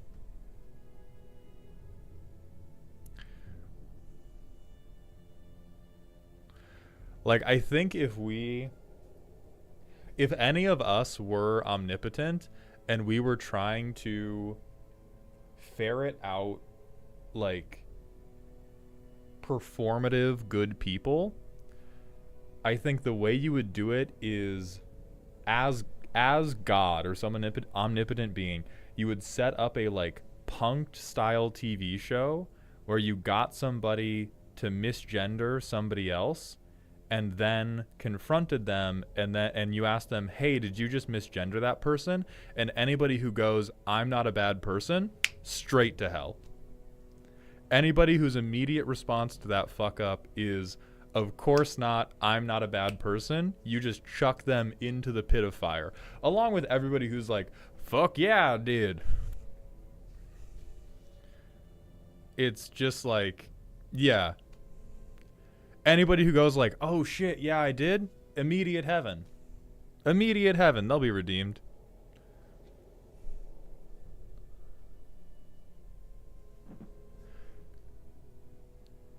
But I think that would go a very long way to cleaning up the world.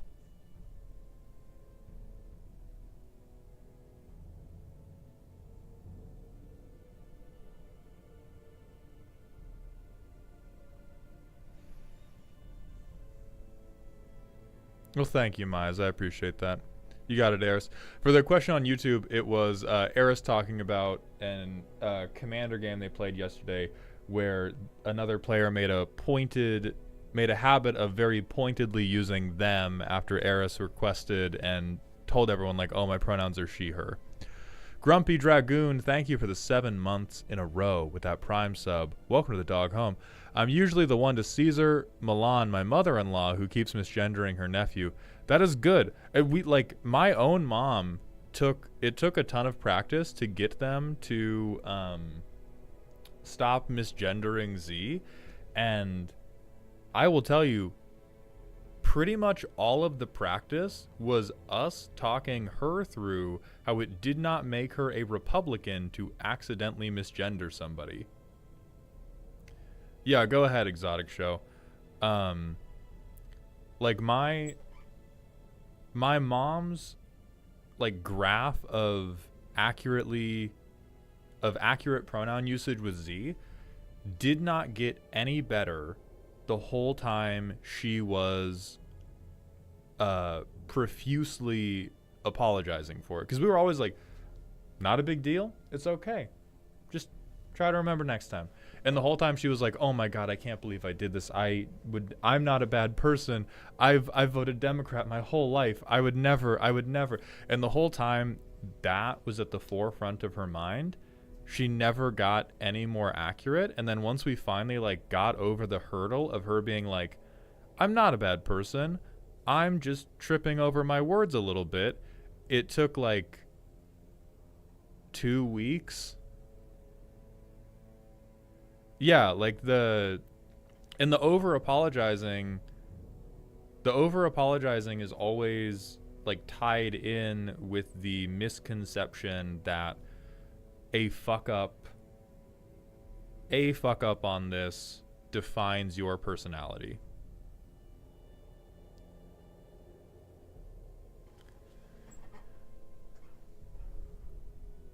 And then, what about the person who continues to berate someone who genuinely apologizes and tries to do better? Fuck them. Trans people can be dicks. Based on my Discord server, most of you are. Just like the rest of the Magic the Gathering populace. Like yeah, like some people, trans people are not a monolith any more than all cisgender people are a monolith. So some of them are persnickety assholes who, if you mess up once and they are a vindictive person who wants to hold something over you socially, are going to use your mistake as the excuse to hold it over you socially. That happens. It sucks. There's not a good or consistent way to disentangle that from, or to like link that to the inherent social justice issues of trans rights, queer representation, etc., etc., etc. But like, yeah, trans people can be fucking dickheads. You got to get your Discord under control, Maul. That's filled with monoliths. Fuck! I thought we banned fast mana.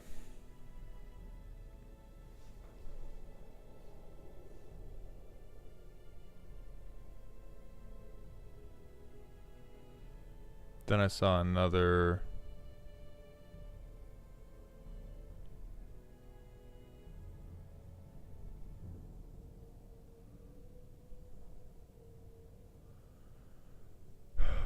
I saw something about like politics.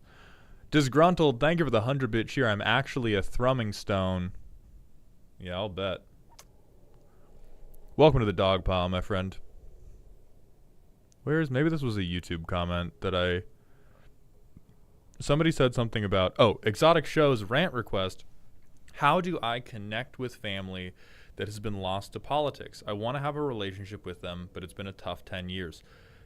That is really hard. And what I want to start by saying is I'm presuming this is a situation where you are on the left, family members on the right. I don't think that's a particularly large leap, but I do want to explicitly state that we're making it. And I think if you are on the left and you're trying to connect or reconnect with family that has been taken over by Trump derangement syndrome, you can't think of it as reconnecting. It is saving. It is de-radicalizing. These are people that have been the victims of malicious and extremely, extremely subtle, in some cases, propaganda. They have to be deprogrammed. It is not a thing of, oh, well, if we just have a sandwich and remember that we love each other, we'll be okay now. It is like they have been consistently lied to for decades at this point. And if you're going to do that work, it's more than meeting them in the middle. You have to like show and help pave a path out for them. As the Norm's pointing out, one thing that can work really well is hard boundaries if you have leverage. A really common way you can de-radicalize a motherfucker, grandchildren. I got a vasectomy, so I'm not having them, but thankfully, my mom votes Democrat. Anyway. But like a really common situation that will come up is none of these people have reasoned themselves into being right-wing. What has happened is they have had an emotional reaction to bad events in the world, and they have attached themselves to a savior who they believe can fix everything. That's very different from this Twitch channel. I can fix you. and make your life better. It will require significant sums of money and affection. So let's just tie it up.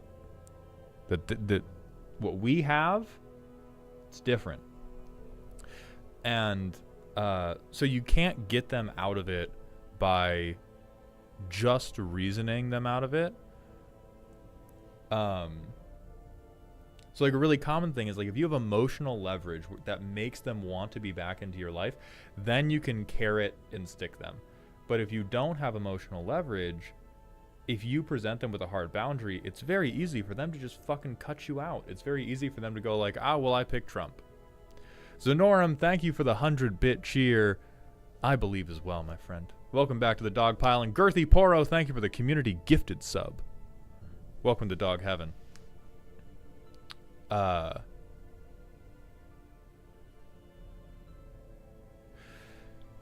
there's also like a big spectrum of how deep people have fallen into the propaganda pit, right? Like when we see the very vocal people online, it's just this big, loud, like wall of yelling about immigrants or dissidents or like Democrats this or deep state that, even though they are now the fucking deep state.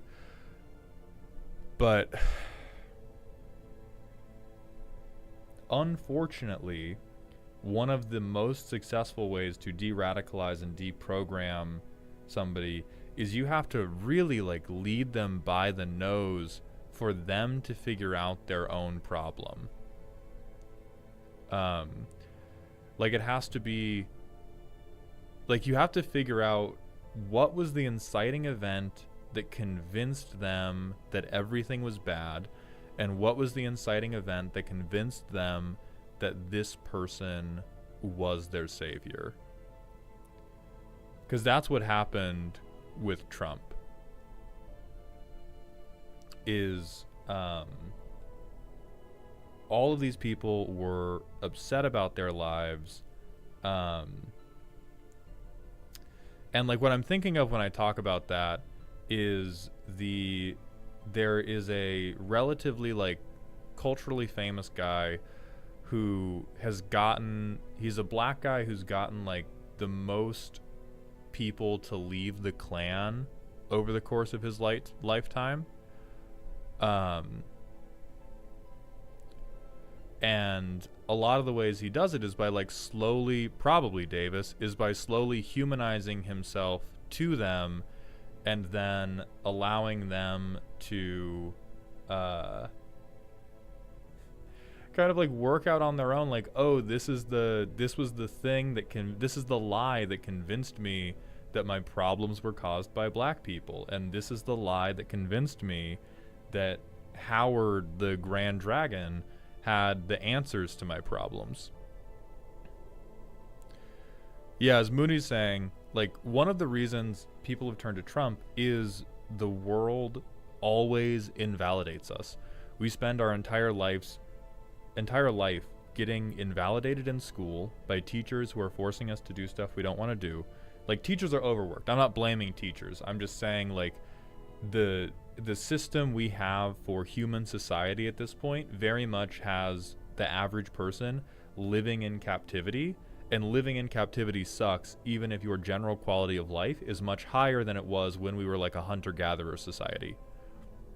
So even though quality of life is high, the average person is still struggling with this feeling of chronic invalidation emotionally, mentally, spiritually, and cults like right-wing politicians and right-wing YouTubers, they're huge on validation. All these motherfuckers are saying is like, your problems are real. Your problems are real, but then they instantly twist it to try to build dependency from that person. But they say your problems are so real and it's entirely within your control to fix. They're happening because the libs have convinced you to be a pussy. So they're not only giving them validation, but they're giving them this perceived internal locus of control. And then the average person getting sucked in by this is incredibly like has a lot of gratitude towards this figure for for giving them back this internal locus of control. And then they begin pointing at who the real enemy is. Like, the first step is almost always watching an Instagram reel about how if you just do this daily routine for X days, your life is going to get better because you're going to be fucking hard. Or if you change this one thing about your thought patterns, you're going to think faster, you're going to get laid more, you're going to be funnier, and your life's going to get better. And then those people might take a little bit of like self-care action. They could be like, oh my God, my life does get better. I am in control of my whole life. And more importantly, that motherfucker from the Instagram reel is right about stuff. And then the motherfucker from the Instagram reel begins going, but the way you got to that low point isn't actually you. It's because of the women in your life. It's because of society forcing you to respect queer people. It's because of critical race theory. Like, they point at all of this like nebulous shit that they can assign as this is capital T them. And them has created the environment that is causing all these negative feelings. Is empathy the answer to all of this? I'm in that camp TBH. I wish it was as simple as empathy, because sometimes motherfuckers gotta get smacked. Like, sometimes people do stuff that is unacceptable, and being empathetic, or really, I shouldn't put words in your mouth.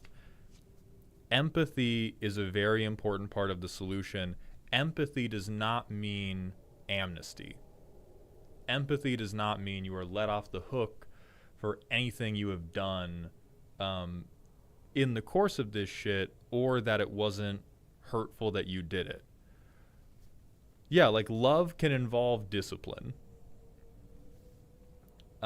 But it almost always, the answer to de-radicalizing a family member or a friend almost always begins with connecting with them on a personal level, getting them to recognize you as a human, and getting them to recognize that you recognize that they are a person with struggles.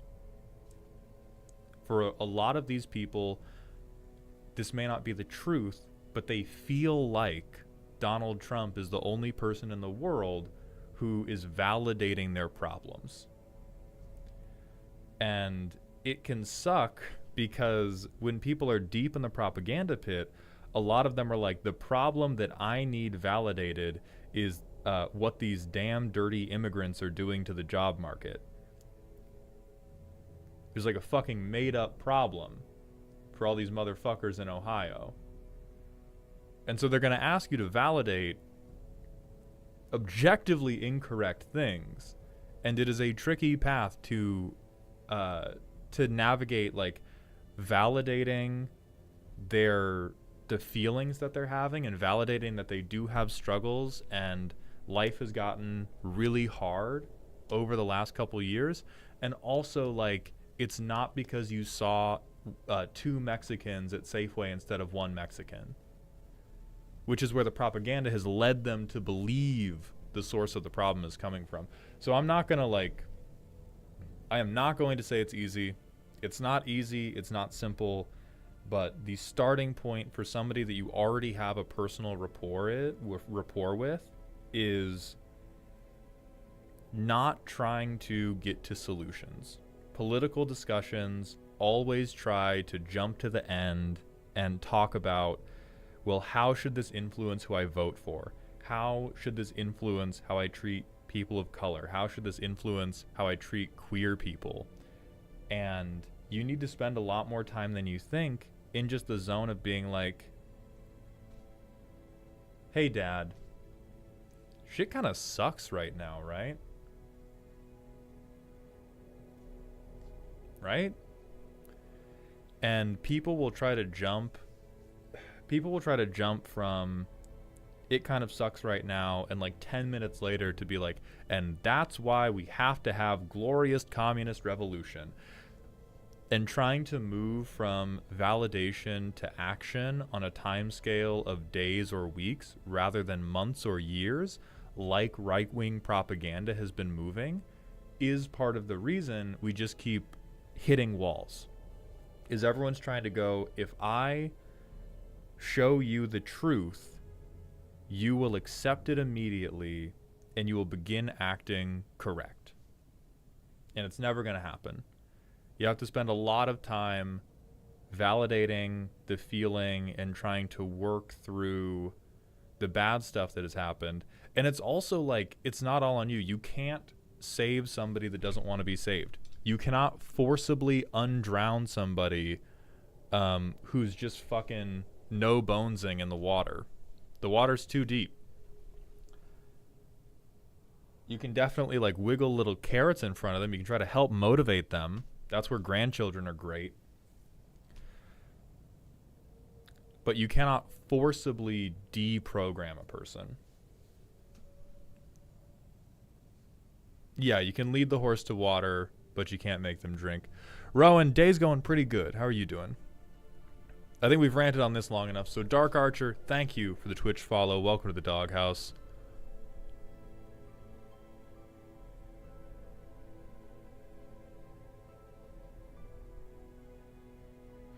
Yeah, grandkids don't always help Black Knight. That's definitely true. Let me answer Shade's question. Let's get back to Magic. Sir Maul, do you have any advice to avoid frustration / burnout in trying to play MTG Arena? I'm keep getting my teeth kicked in, and it's just infuriating. I currently run Go Shintai and Brawl. Whew. Well, a couple things. First, you don't deserve help. Get fucked. I have zero empathy for you, in complete defiance of the stuff I just spent 30 minutes talking about. Go fuck yourself. I'm kidding. Obviously. So first, by and large, MTG Arena's always going to be for the sweats. No matter how kooky you think your deck is, no matter what elo you're in, no matter whether you are playing ranked or unranked, MTG, like, Arena is always going to be for the sweats because it's 1v1, and for 1v1 gameplay, the only metric is did I win. So if you're not okay with sweating it up at least a little bit, Arena's probably just not the platform for you. If you're okay with sweating it up a little bit, but it's still frustrating, I'd really recommend changing decks. I would ask you what you like about Shrines, because Shrines are tremendously low agency. Shrines can do a lot, and if you let them build up, they will just kind of roll over everybody. Like, it can be a fun machine to watch go once it gets going, but you don't have a lot of choices. You don't have a lot of times where you get to feel like you did an outplay. It's really just a check of, like, was I allowed to keep my board state before the aggro player killed me, or did they, like, board wipe me once I tried to set up? If that didn't happen, I get it. Like, it's very just you're not playing Magic that much. You're just kind of pulling a slot machine and seeing if it comes up Shintai or not. Tuscan Fury, thank you for the 500 bits. I appreciate that contribution to the dog pile. That was a healthy rant. Even if I only caught the back end of it, you've earned this. I appreciate you. An Exotic Show, thank you for the 25 bits as well. I appreciate that contribution to the dog pile. A maid to vamp. So Go Shintai is a very, like, AFK, AFKS deck. Spiffy, thank you so much. I hope the Scientosky is doing you well.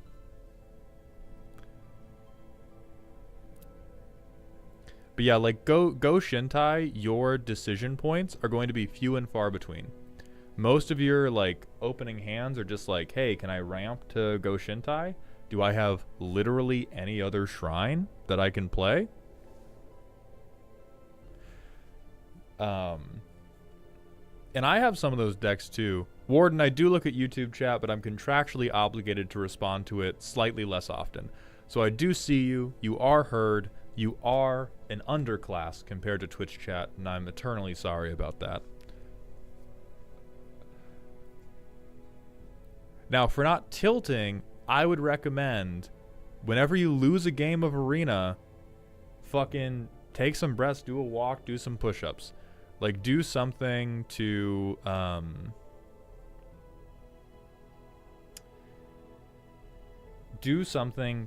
physically push the pressure release valve on your brain, because your brain has picked up some stress playing that game and it has nowhere to put it. And if you just go like game into game into game when that stress is building up, that's what's going to be what makes you tilt. Versus if you have mental stress, it's really easy to let that off with some physical release. Okay, so Shade says, I just think Go Shintai and his shrines are cool. That's my main reason for using him. My other Brawl deck is Nimbus at Visionary and it does okay, but still doesn't really feel great. Not quite sure why. Let's get into the very specific nuts and bolts of that. So Shade, you're playing Go Shintai because you think he's cool. I need you to understand, from just a technical perspective, shrines are strong. Brawl uses a weighted matchmaking system based on like how good the quality of card in your deck is, and I don't think Go Shintai is like the highest tier of commander, but it's high enough that you are not playing, like you are on Arena never ever going to play against anybody who built a deck because they thought it was neat. If you are playing Go Shintai, the quality of card you are bringing in the Go Shintai Shrines deck is making it such that the Arena algorithm is only ever going to matchmake you with people who are like, this deck fucks. This deck is like at least moderately sweaty and has a ton of good cards in it. If you want to play with the goofy silly people, if you want to try to like max min the Arena matchmaking system, you literally can't do it with Shrines. Shrines are too good as a deck type. Arena is just always going to put you with the other tryhards.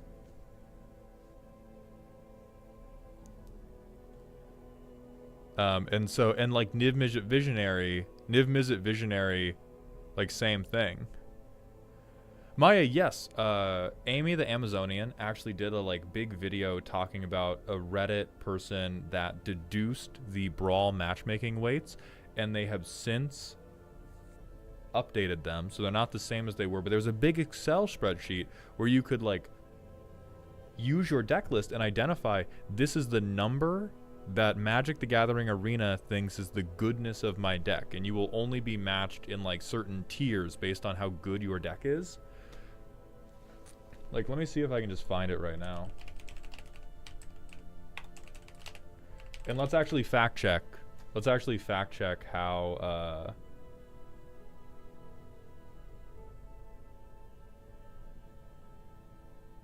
high up shrines are.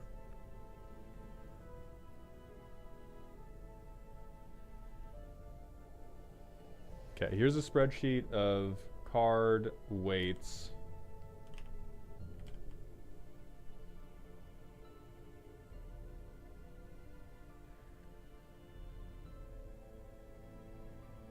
So these Go Shintais are not incredibly high, but this is not as commander. The commander weights have like a different multiplier, so I don't think this is the...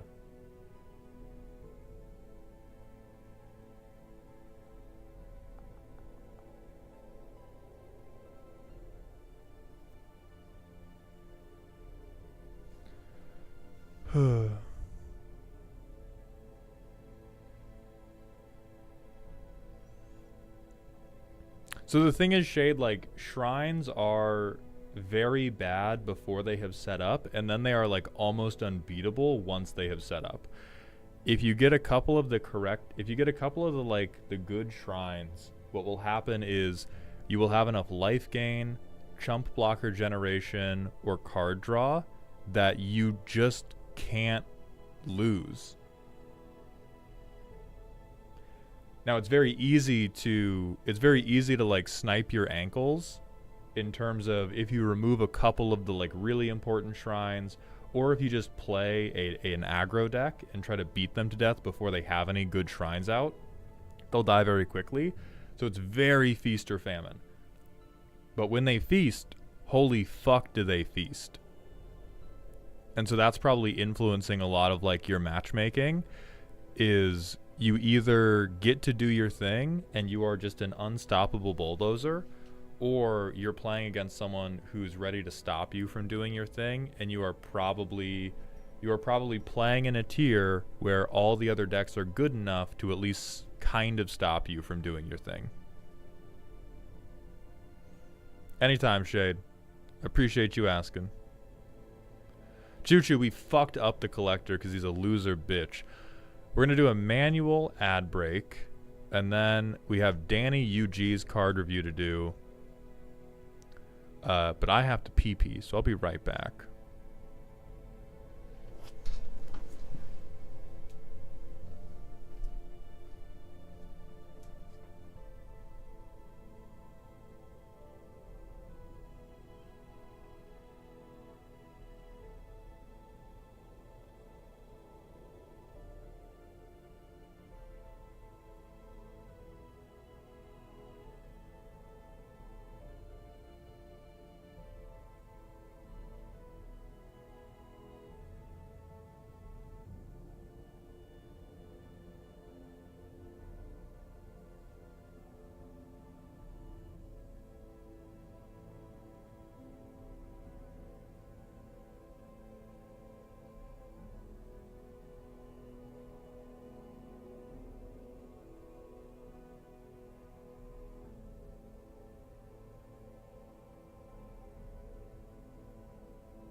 We're back. Alright. Thank you, Hamber. Yeah, this, thankfully our comp had double Helion and a way to apply Blight.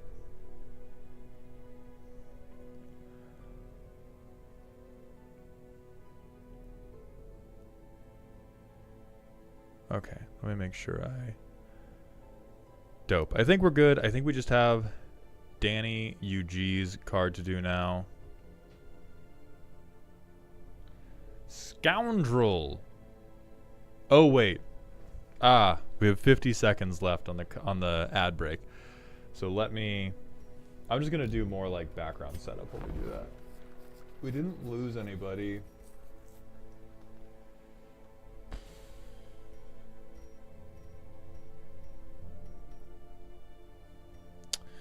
Rayon, thank you for the 4 months in a row with that Prime sub, my friend. Welcome back to the dog home. I appreciate that generosity.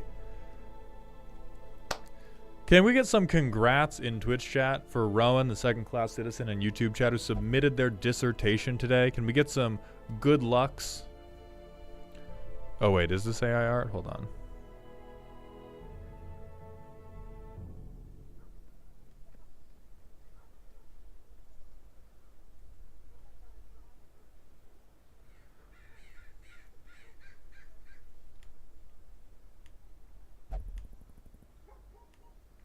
Yeah, we're killing the art with hammers. Enchantment, Scoundrel ETBs with X TNT counters at the beginning of your upkeep. Add a TNT counter. You may sacrifice Scoundrel. Does damage equal to the number of TNT counters it has on it to each opponent and each creature. Choose an instant or sorcery with mana value equal or less than X from your graveyard. Put it into your hand. Draw X number of cards. Draw half of X. Rounding up. Dynamite between my buttocks. You are so funny. Who would think of something like that, Mauled?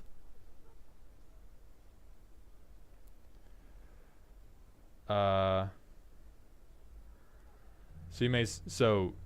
we have to take this to template school.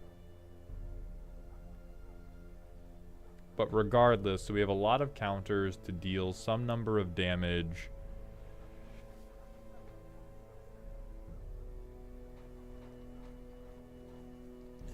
I think card graveyard back to hand is a blue mechanic. I think Rakdos, you would be like, you would cast it rather than, or instant or sorcery back to hand is a blue mechanic.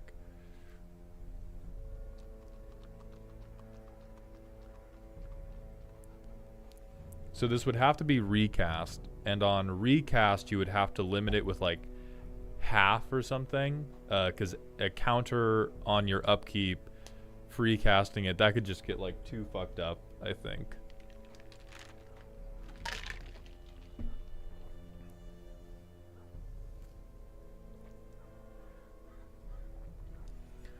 The last ability happens whenever you sack it. Listen, it was written by a preschooler, but it's when you sacrifice it, you deal damage, get an instant or sorcery back, and draw cards. Those three effects are all happening whenever you sacrifice it, which you can do at instant speed.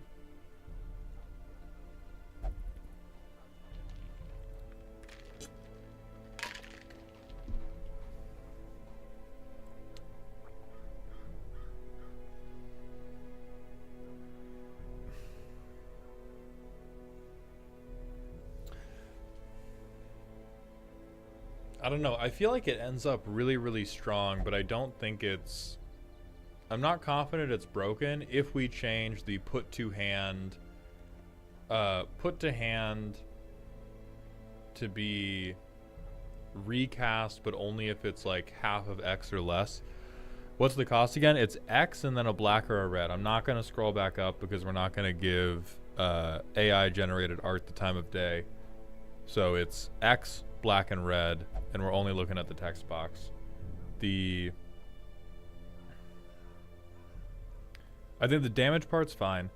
Beginning of upkeep could become quite strong, but over the length of the average game, this would translate to like 3 to 4 cards in hand. 3 to 4 cards in hand, and I get to cast a 3 to 4 CMC thing. That sounds pretty fine. But it also board wipes. I think it might have to be just like each opponent. This is like Pernicious Deed, but incredibly bad. Let me look at Pernicious Deed. Let's get some cross comparisons. Oh no, this is way better than Pernicious Deed.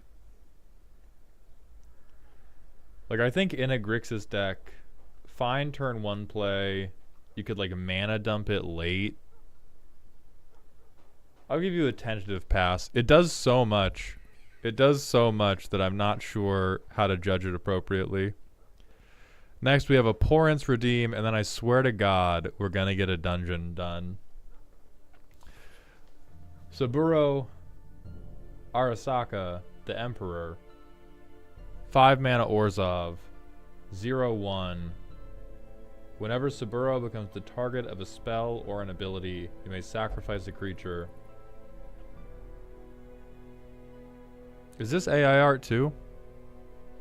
I generally have a really bad radar for it, but something looks a little weird about it. No, it's Cyberpunk? Okay. Oh, it's AI art of a Cyberpunk character. Well, it's from the game. Okay, thank you. That is the important quality. Thank you for clarifying, Ascendance.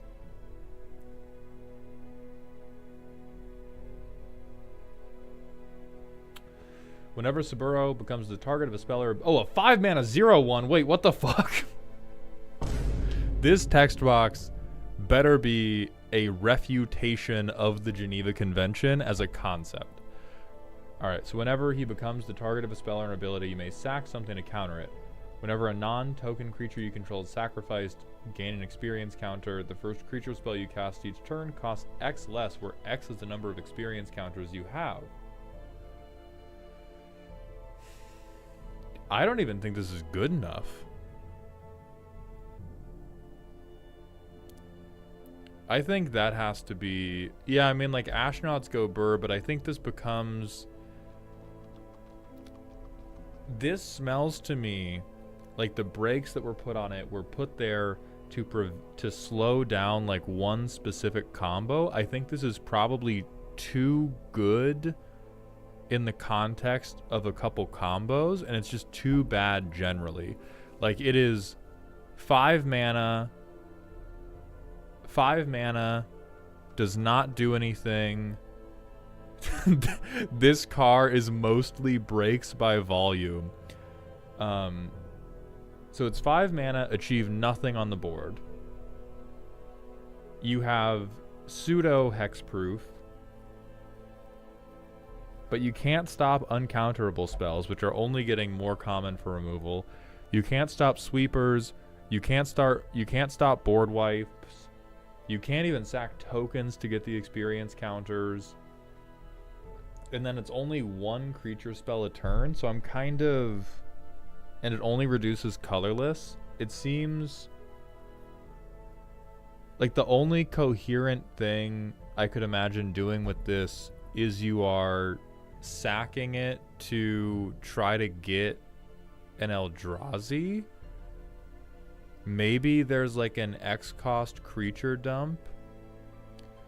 Yes, Rona Serena, I'm going to update the command to specify it. But I think the reviewing the custom card, the no jokes thing has confused more people than it's helped. So I'm going to change it from no jokes to no AI art.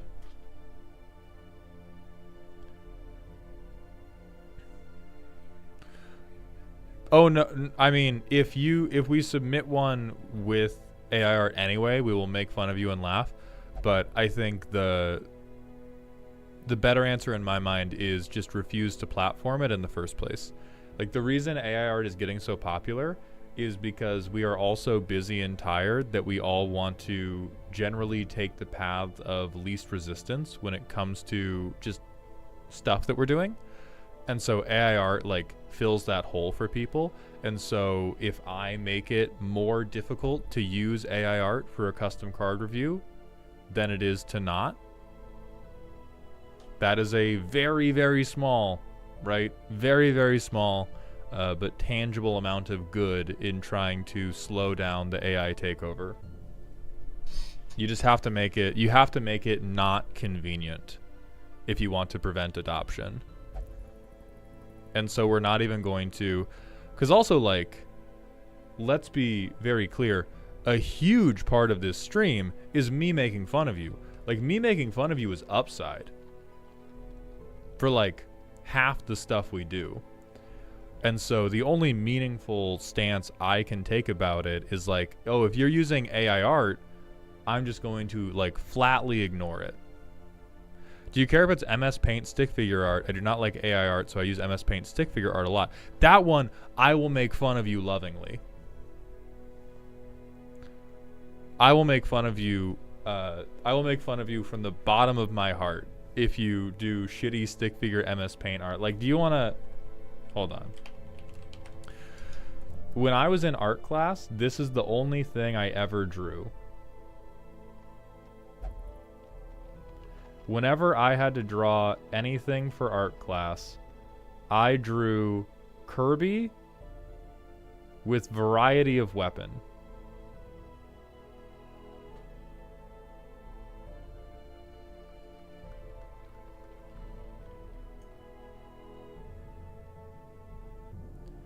If this is your card art, you're my fucking guy. Or gal, or creature, however you want to be identified. But if this is your card art, I am goddamn rocking with you. I'm still going to make fun of how, like, broken or underpowered it is, but I'm rocking with you.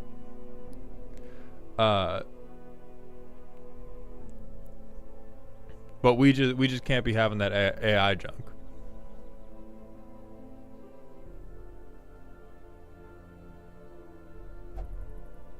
Thank you, Felix. I appreciate that. No, game screenshots fine, abhorrent. I also think it is I think that's why it's important that we asked, and thank you for clarifying. Yeah, no art's also fine. Art being TBD. Maybe I even make a like higher redeem for I draw whatever card art I feel is appropriate in MS Paint. But we did get like straight up 50-50 of people thinking this was AI or not. So if it is a like game screenshot, fine, whatever. Like game file, that's totally chill with me. So yeah, you're good, Ascendants. Yeah, I think that's got to be big. Jay Dizzy, don't ruin the surprise. Don't ruin the surprise.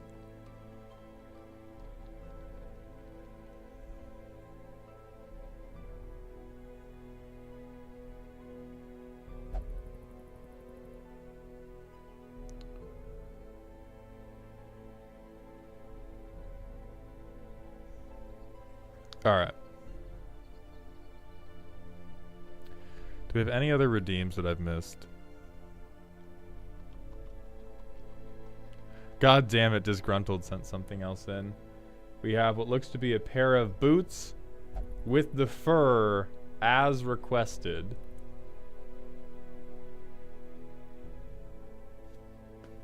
Fuck you, put it in every precon. Fuck you, put it in the precons. You bitch. You're good, Alec, man. Thank you for coming by the stream, my friend. Oh, yeah, no, we can't re-break Nadu. Not for the 18th time. We have done one dungeon. Guys, we've been live for 2.5 hours. We have done one dungeon. This dungeon is bright as fuck right now. Eris, we're full. We can't even get into... We can't replace... Ooh. Berserk Mask. Oh no, but this is crit and speed. I need fucking accuracy. I need my lepers to be goddamn accurate. Alright, so we have a veteran mission, which we can't fucking do. Melee highwayman thing, which we don't care about. That's a boss fight. We're not fucking doing that.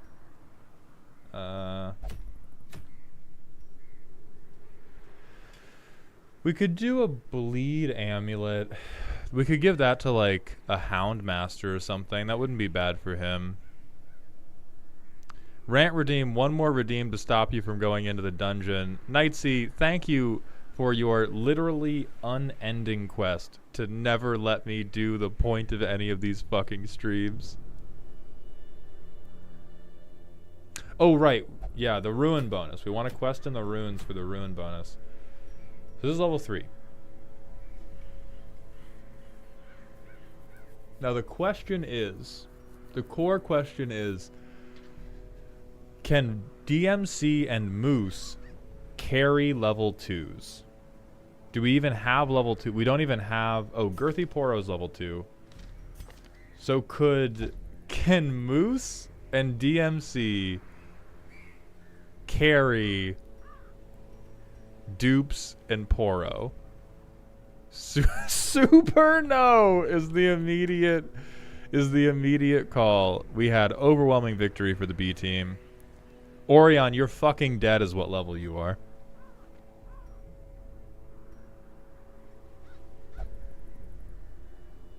Can I please exalt Highwayman, Melee, and Antiquarian combo and you can tell me why it's terrible? Yeah, because it's not a fucking Hellion.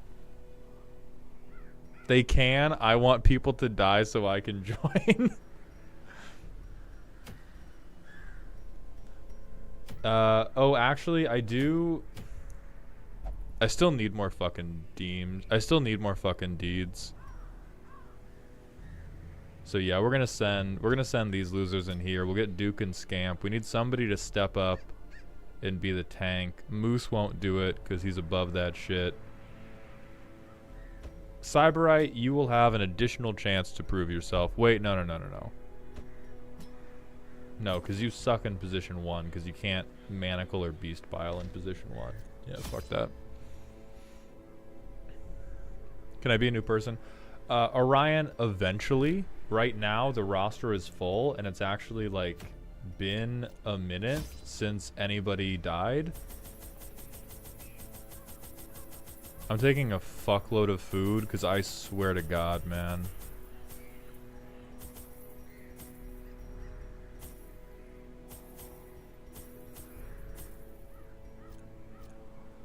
Like, I swear to the Lord in heaven above, if these motherfuckers get hungry. Dragoon, I'm gonna ask you to please use metaphors only. I did not understand a fucking word you said, but that does not sound like a Hellion. We're not on the boss mission, we're just on a long mission. This is, oh fuck, it's map. So we have to, like, explore everything. Alright, we'll hit a new prediction. Start prediction. Does the B team succeed? Normal shit. Go off, everybody.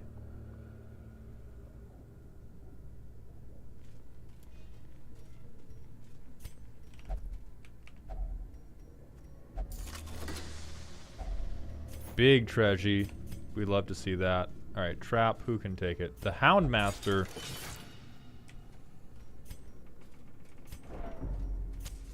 We know we have a fight in here. But long, I feel like, will give more Vestal XP. I mean, fuck the Arbalest.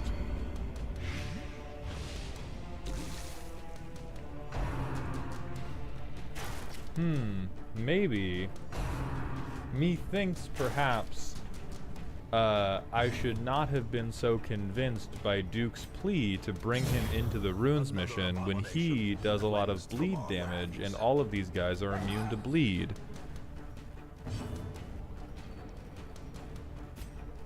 I bet on the party retreating and getting fired. We'll see, Faust. This is the first long mission we've ever done. So I think retreating and firing is actually a, like, much more real outcome than people may have initially believed, because we've never pulled off a long one before. Unforeseen, unforgiving. Mauld, I put literally everything on win. Your Vestal better not get ganked again. Hey, don't talk to me. Talk to Poro, all right? I do not decide if the game crashes or not. All right? I am not the one who decides if Poro force closes my fucking Darkest Dungeon game because they're mad about missing their attacks. That's not up to me. That's up to you, Poro. You hopeless fuck up. You relentless goddamn fool. This does not count as... Well, let's see what it counts as. Honored Lionheart, thank you for jumping into the Twitch stream. Welcome to the doghouse, my friend. Will this negatively affect my quarterly review, boss man? Riffledupes, your quarterly review is me pissing in a bucket and then putting it above the door jamb and waiting for you to walk in. I don't even write anything. I just eat a lot of asparagus the day before.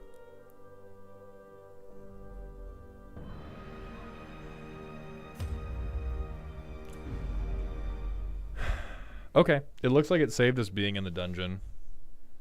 I'll dodge that too, trust. I believe in you.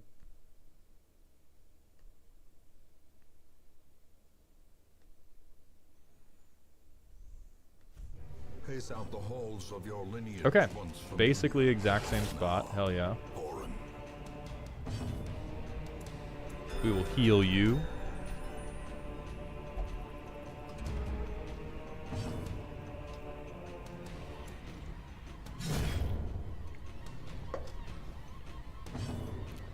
I also didn't bring a body destruction ability, which is a little bit cringe of me. But, like, you win some, you lose some. This is why they're the B team. Listen, the B team's party composition does not get decided by what is good. It gets decided by who is fucking available.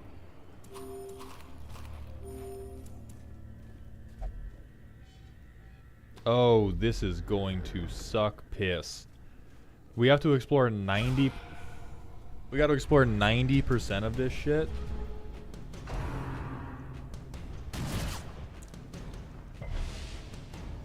Okay, good. Yeah, just take 1,000,000 damage. Don't even try to dodge. Yeah, just stand there and fucking die. Oh, and you losers got surprised? Oh my god, bro.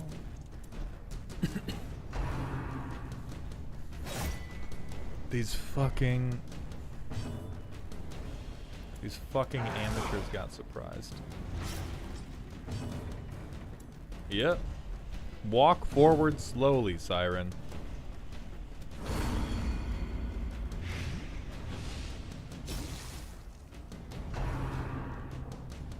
B stands for boss. It's not my fault.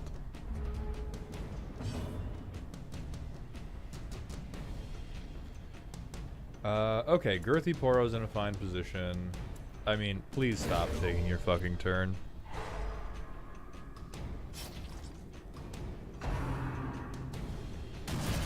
B stands for bums. Alright, Maya, thank you for coming by the Twitch stream, my friend. Yeah, these guys do bleed, and so Duke and Scamp can actually come in clutch here. Duke can just fuck up the whole squad. Let's see, you're gonna die, you're not gonna die, but Riffle Dupes can fuck up, I guess.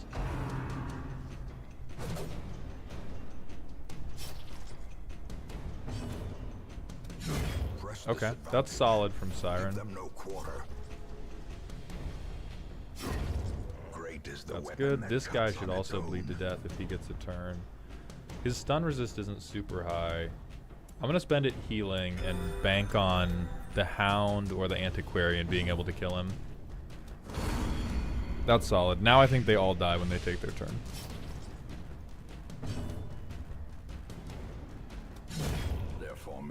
Novus DS, thank you for the Twitch follow. Welcome to the doghouse, my friend.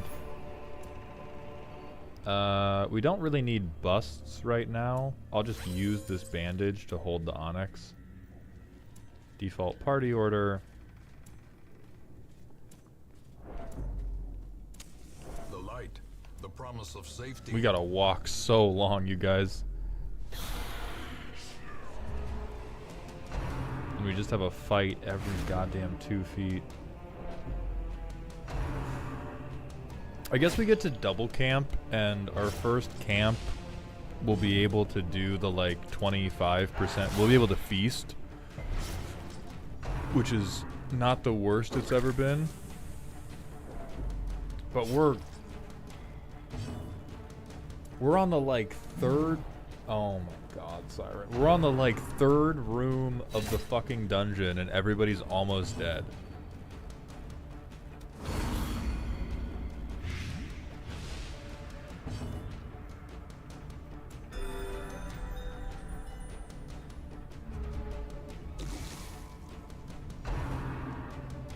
Good night, Rowan. Thank you for coming by the stream, my friend. Okay, courtier's out. But we're not going to get turn economy out of that. No, don't grab Poro. Don't hentai pull Poro. That's fine, Siren. Don't even try to dodge. You always were the worst Hellion. Oh wait, these are... I saw the 2 living people and I was like, blood! I can just go crazy with the dog! And neglected to think about the fact that these skeletons would not bleed. Siren, shut up and kill that guy. Thank you. Thank you, Siren. This is exactly how the long mission with my abomination went. Wildly successful. Is that what you mean, Islor? Is that what you fucking mean? Riffle. He has stun resist, and that will just move you. If you think about it, bone marrow is where we produce blood, so skeletons should bleed. I'm not going to agree with you all the way, but I think they should at least have juice I can extract. I will agree with you.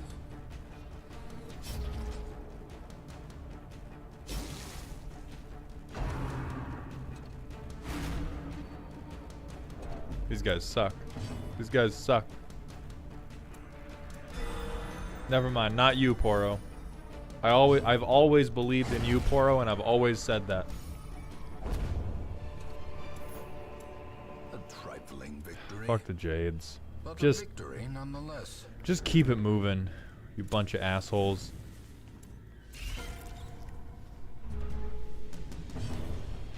Not the doom of literally every party I've ever had. A spider fight we did not get surprise in. Congratulations on your brokenness, French.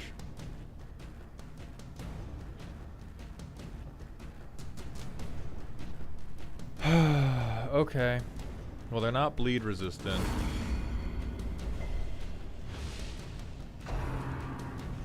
Riffle, thank you for the 4 bits, my last bits in prayer. I appreciate that offering very much.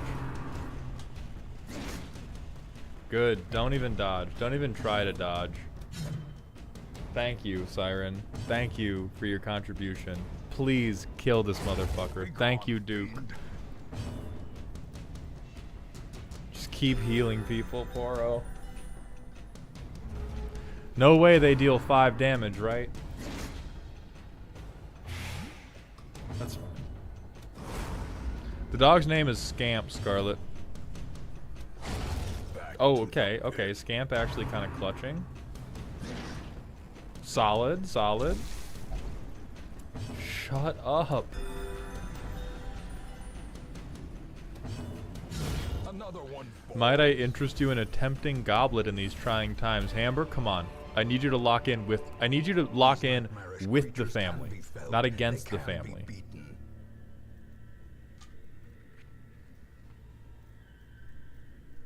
This is bullshit. Dun dun dun dun dun dun dun.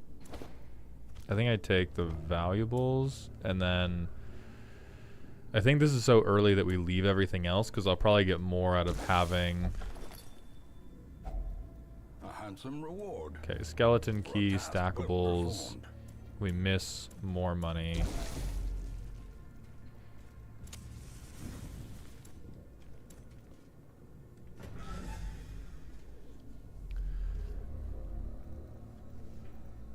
Empty room.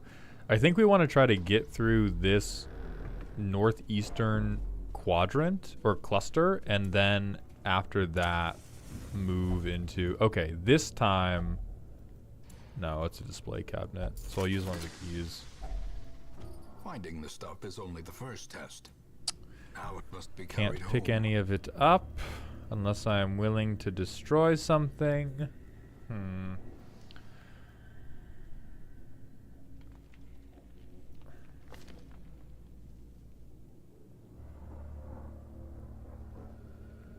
God damn it.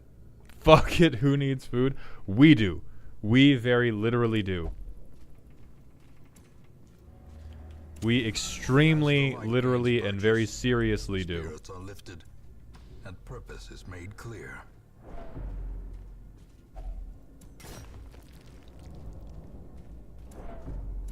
Stop getting stressed out. It's not even dark. Match is struck.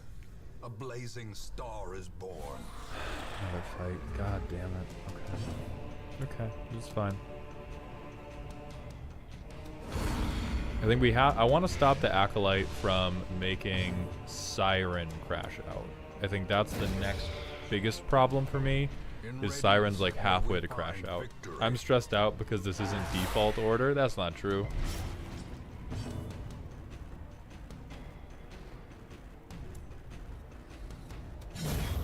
Okay, solid. Cleansed from our lands. Do I really need the dog treats though? Ooh, probably not. Probably not, honestly. I haven't used them yet. As far as I know, they do literally nothing. So I can probably just throw them away. Solid dodge out of girth.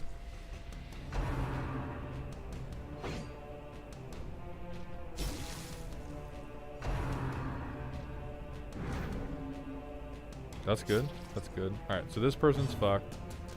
We can hound up that guy.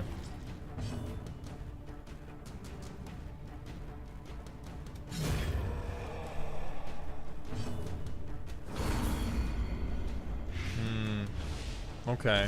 Mild cryptic, I got you. I got you. That's good. Can I please get Poro's turn to heal the bleeding dog.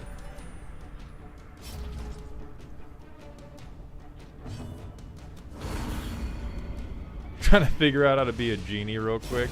It's tough. A lot of people were just dropping totally non-genie advice, but in rhyme scheme type shit scamp. This expedition at least promises success. So I am gonna leave this here until later in the dungeon when I have successfully used all of my other supplies on other bullshit. Oop. No, thank you.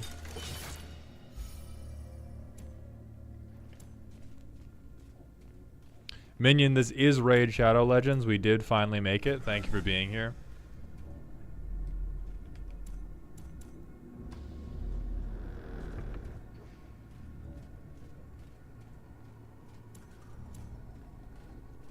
So I think we get back to... I want to try to cover distance because my understanding is that at a new day, torchlight goes up to max.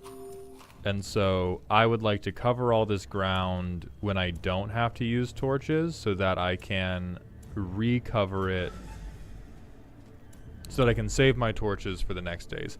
Tenurst, thank you for the Twitch follow. Welcome to the doghouse, my friend. Fear not the walk, for the journey ahead has an end, but that which lies before you, that is where the heart of brave men die. Zoria, I don't think I've seen Riposte yet. I've been too busy reading riddles from Panda Waffles that I don't understand.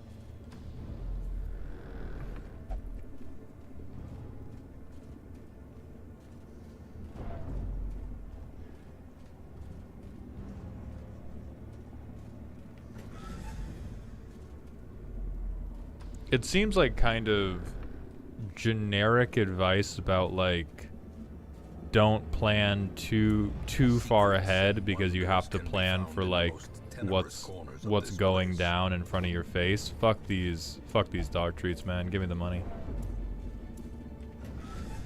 Hope there's nothing here in this pitch black room. Hell yeah.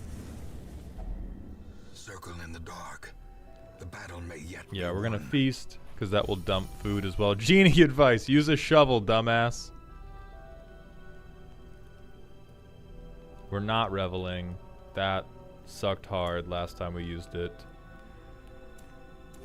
So we'll heal you. We will de-stress you. We will de-stress you. We have 6 left. So if we do 6 more, I can battle trance. I can make a trinket. Give you move resist. Random supply item. Alright. I think I'd take all that. Now, no whammies, no whammies, no whammies, no whammies. The way is Thank you, the game. path is clear. And we get a You scout. require only the strength to follow it.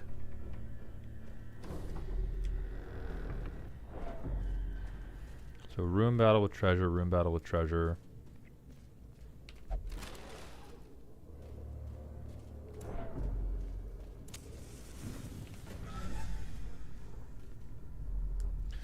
In time, you will know the tragic extent of my failings. I feel like that's a narrator quote.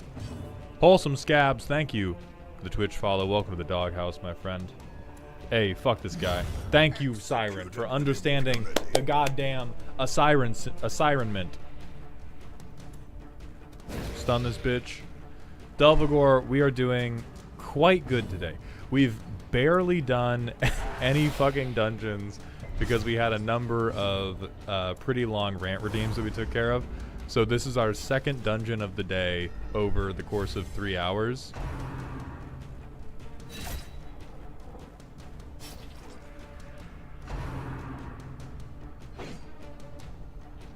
Thank you, Duke and Scamp.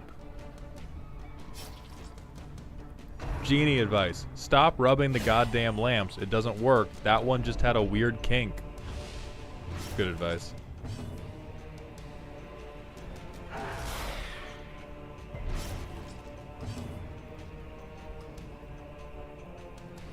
2. Okay. Got Riffle? Riffle, you shit ass. You are personally responsible for that stress bar on Siren. I am holding you personally accountable. I will be docking your paycheck from this goddamn quest.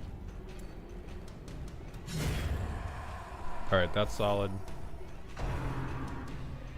Thank you. Look at what Z made me, everyone. No, Riffle, you don't get paid anymore. You were going to get a stipend of 50 cents a day, and now you get nothing. Let's heal you up.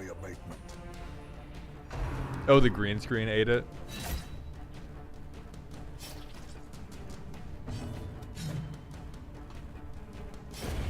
We are not clutching, gamers. Unforeseen. Gamers, we are. Oh, never mind. All right, Duke and Scamp is clutching. As victories mount, so too will resistance. Well, what it was hold on.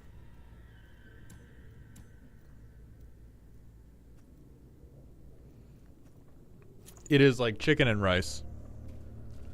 Void sprinkles. Yeah, also that.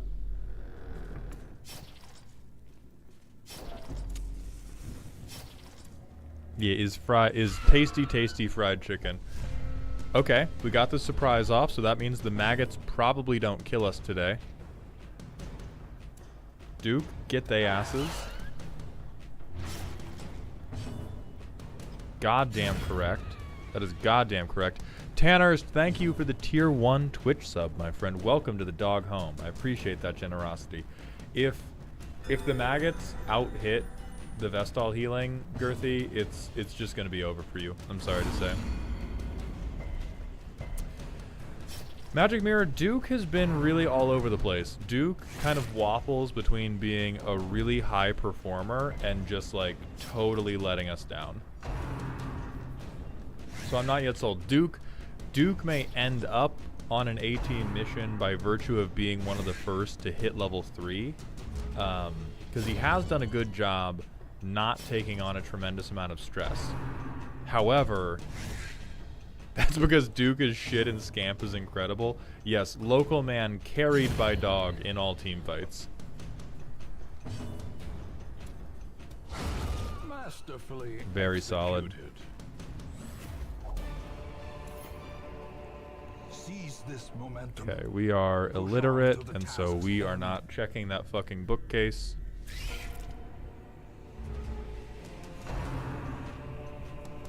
I can't keep fighting spiders now. I can't go back. I can't go back to another spider room. Okay. Auspicious beginnings.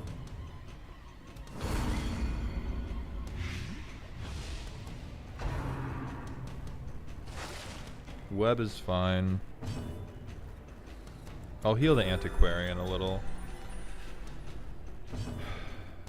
I think with a plus 20%, I'm best off just like eliminating one. Yeah. Good job, Scamp. Stress-free. That's my good boy. That's my good boy. Kill that guy, Scamp. Thank you, Scamp. Go fuck yourself, Duke.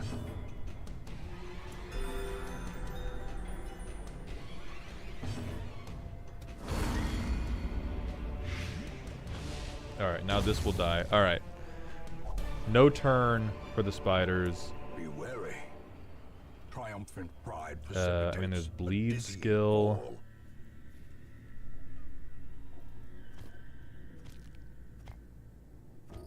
I can't be fucked with... Alright, fuck off.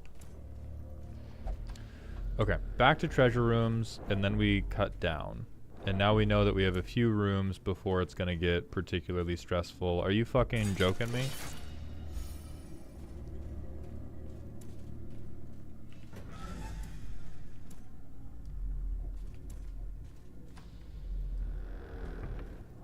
Gonna have another trap. Thank you. I'm gonna assume that Scamp is doing the trap disarms too. We're not giving Duke shit. We don't read. For the person on YouTube who asked, this is a B team mission. We're trying to move people up to the A team. But we need some people to prove themselves.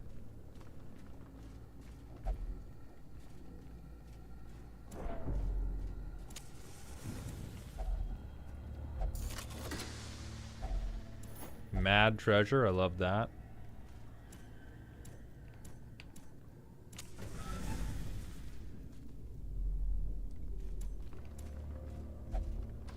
Can I really not get a scout? Are we really begrudging me a scout right now?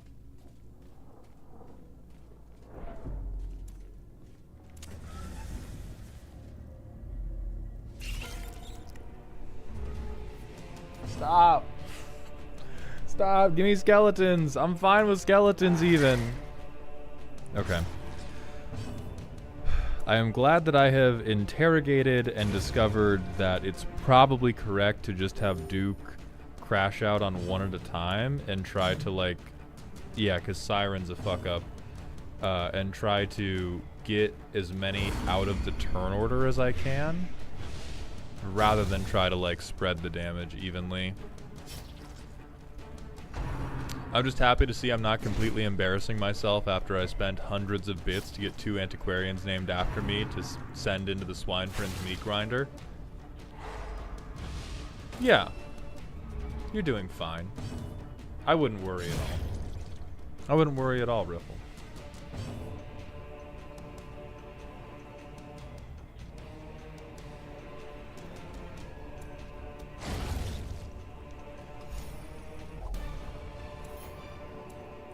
Success so clearly in view. Or is it merely a trick of the Type light? shit? Type shit, roll tide? Fun fact, 90% of Darkest Dungeon players develop intense arachnophobia. Not normal phobia, like being scared, but like homophobia, where they hate them.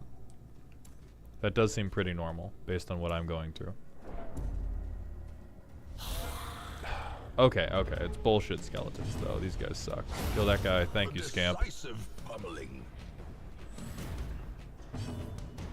Kill that guy. Thank you, Poro. Holy shit. First relevant lightning bolt of the campaign.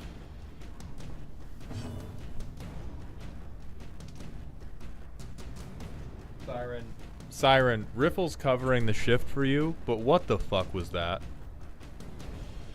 A 3-legged dog and the priest handled one each, and you said, I've got the one in front. And we're slipping on fucking banana peels about it? Remind yourself that overconfidence is a slow and insidious killer. Ooh. I'm pretty sure that holy fountain can reduce stress. Let us dazzle. Okay, that's fine. That's solid. That actually opens up Duke and Scamp to kill the brawler with the Harry. Okay, brawler's cooked now.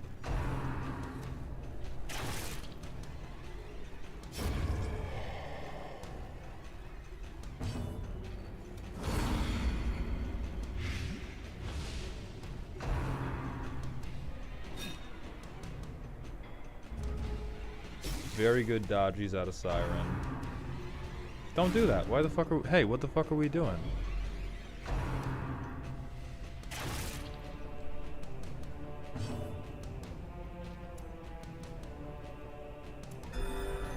Compassion is a rarity in the fevered pitch of battle. Grumpy Dragoon, I know you did not just try to give me cryptic advice, learn how to count gold values. I know for a goddamn fact, you did not get on your little keyboard and be like, I know exactly what will count as cryptic advice. What if I tell him certain thing worth more than other thing? You fucking maniac.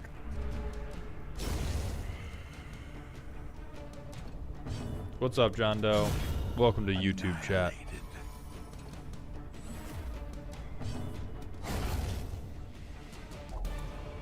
Solid fight.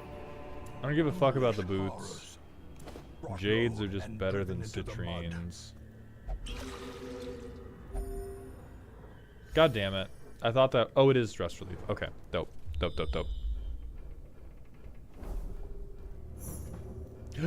Secret room. But we're out of keys. Fuck me running, dude.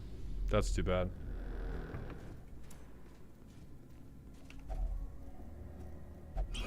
So we probably ignore... We probably ignore the secret room. The sparkling eyes of youth. Alright, bitch. And made merciless. Alright, bitch. Hook it up. Hook it up, you fucking loser. You ain't got shit for me. You ain't got shit for me right now. Come here. Lightning bolt. How about that? How about lightning bolt, dumbass? Get blighted on. How about you collect these nuts in your mouth, loser? That's right, 13. Siren, let him know. That's fine, that's not lifesteal. That's not lifesteal. Stress them out. Doesn't matter. They're built for this shit. Unlike you. Gar! I hate you. Impressive. I'm doing whatever I can to get damage onto this fuck-ass guy. That is literally the most disastrous move he could have fucking used. Is fucking guard and prot.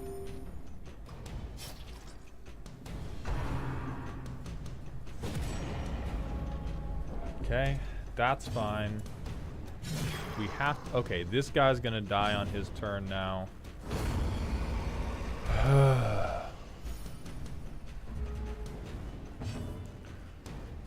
Vortex, thank you for this knowledge check. I remember you mentioning someone saying skeleton should bleed because of bone marrow. A friend asked this with D&D necromancy recently, so we've looked into it. Bone marrow makes blood cells because of EPO made by the kidneys through hematopoiesis, and more EPO is made when there's low blood cells. Skeletons don't have kidneys, so no blood for them. There we go. Dark, you're going to be banned for getting that wrong.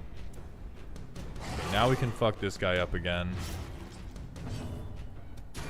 Oh, big lightning bolt. Yeah, fuck this loser. Literally, can't do anything. Actual dog shit at the game. Get yopped on? Get yopped on? Bozo? Get blighted on? Your ass? If he doesn't have a kidney, explain how he's dying of kidney failure.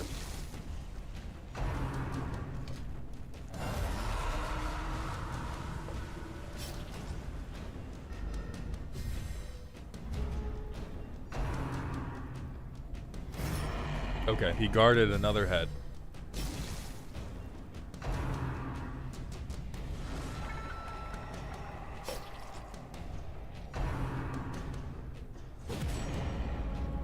I think the collector actually sucks at fighting. Okay, I said that, but now their whole team got to go before mine, which is kind of fucked up. Anyway, yeah, he sucks at fighting. Is often blind to its own peril.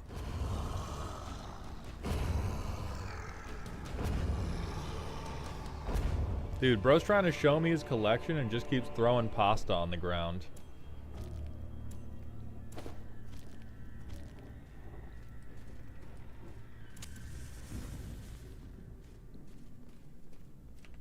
No, the collector's not one time. He's just a, like... he's just a nerd that you kick in the head.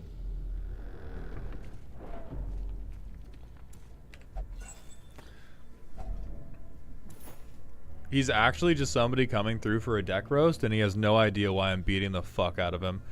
GD Giant Dwarf, thank you for the 100-bit cheer. Clearly, if you don't have kidneys, you absolutely die of kidney failure. Failure to have kidneys. Oh, shit, so true. Thank you for that dog pile. Okay, this is not too much. And we finally got a surprise from the, like, least tactically aware team in the world. Don't hit me with anything, you fuck-ass loser bitch.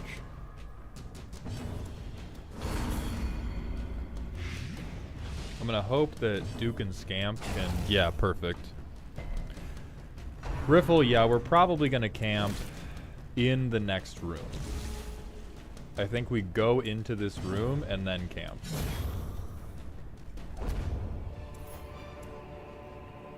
Okay, so 5 is the maximum stack for these. Fuck anti-venom. the most, I think, and then I'll be okay without the 225. Yeah, the Hellions buff has been crazy. Oh, I forgot to use a torch. Oh, well, now we're going to go further. This room's empty. We're going to clear that too. Maggots, please surprise them. Thank you. Mods with hammers. Thank you, moderator 1. What's up, Darebrained? Welcome to the stream.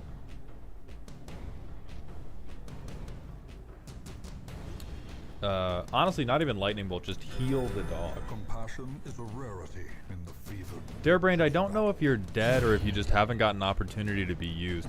The last couple streams, we've not been able to do a ton of dungeons because we end up doing like a 4-hour stream and then this happens and we do like, we talked about de-radicalizing Republican family members for like a square 30 minutes earlier.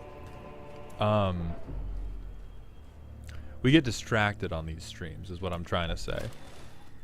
It is important. Like, I don't think it's unimportant, but we don't get through a lot. So it's been, now that people are beginning to live, it has become more and more likely, or more and more difficult to reshuffle people through.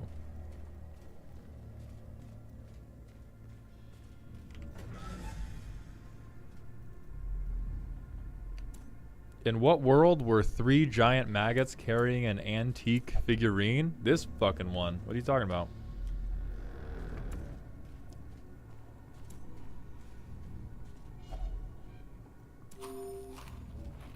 You do a little bit of the stream goal and then vamp like your life depends on it? It does! This is my life! Vamping!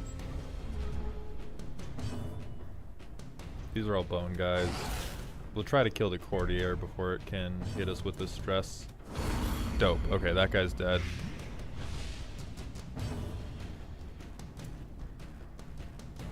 Lightning bolt.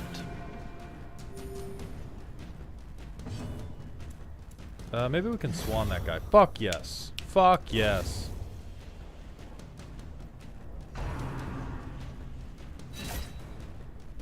Alright. Alright, Duke. I did buy this game after watching you play it, Mauled, but I set the difficulty to easy. Honestly, nothing wrong with that. The first day I played this, I rage quit the fuck out of this game. It can be mad frustrating. The only thing protecting me is the thin veneer of being in character as a petulant CEO. It is very reasonable to set this game down a difficulty peg.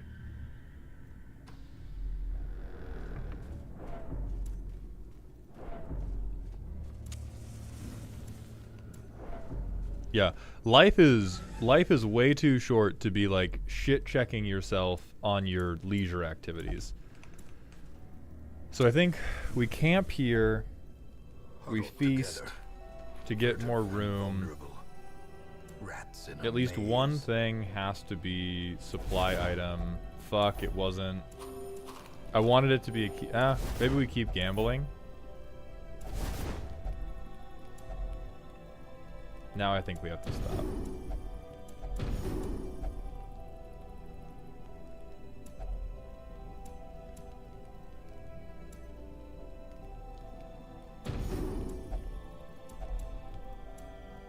Will Revel do it? I think Revel will do it actually because let's just de-stress everybody for the next week because we've mostly cleared the dungeon and now everything. The darkness holds much worse than mere trickery and boogeymen. Okay. Very good swap though. Very good swap. Very shitty opponents. A powerful blow.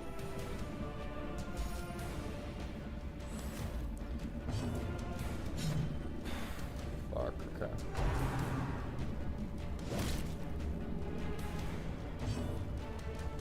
I would be much more worried if we had not got such an auspicious swap. That's whatever.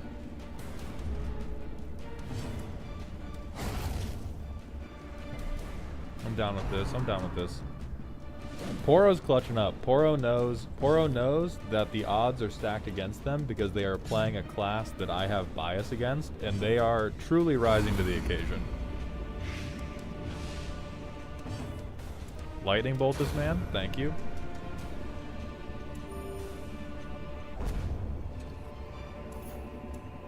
Okay, 1400 for that fight is pretty good. Now we're just big sad because we have...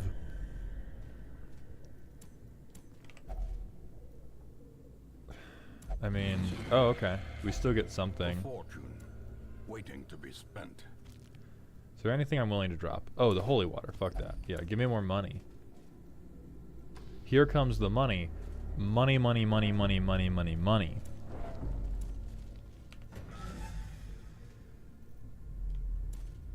So I think the point at which we dip out is we still need to use all our torches. We need to confirm that we don't have to use our shovels anymore. Hey, you fuck ass. Okay. Can overcome a failing body. Why are you getting so hungry? You've only been here for literal days.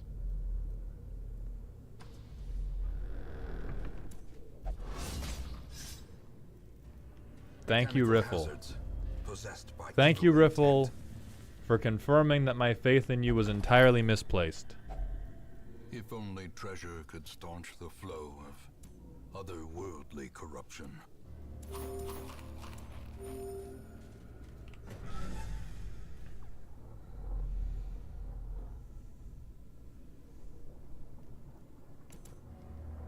Okay, we head back. We have at least those two treasure rooms I want to hit. We don't have any keys, but at this point we can definitely dump the shovels. D Glover, we're having a great fucking day. How's your day going, my friend?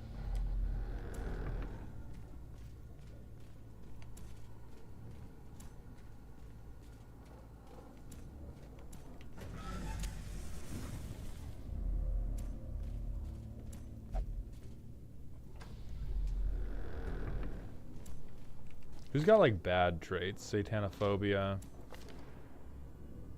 Calm. Fuck it, Riffle, try reading. Okay, we're never okay. It's all that doesn't matter for you, but it's illiteracy. It's all illiteracy from here.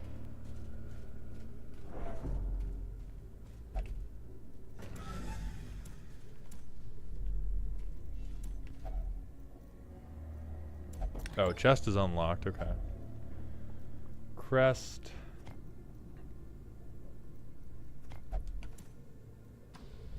Get all that shit.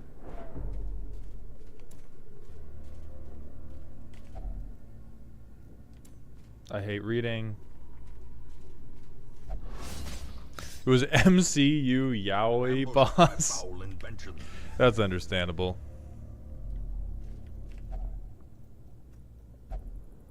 Okay, shovel had no effect. I will dump this last shovel and I will get the fuck out of Dodge. The shifted corridors and sloped walls of our ancestry. We got $32,000 out of that one. We got no fucking deeds, but we got 1,000,000 crests. What? Curious is fine. Alcoholic is not as fine. But we have 3 level 3s now. We can reform an A-team for the first time in quite a long while. Determination sweeps through the barracks.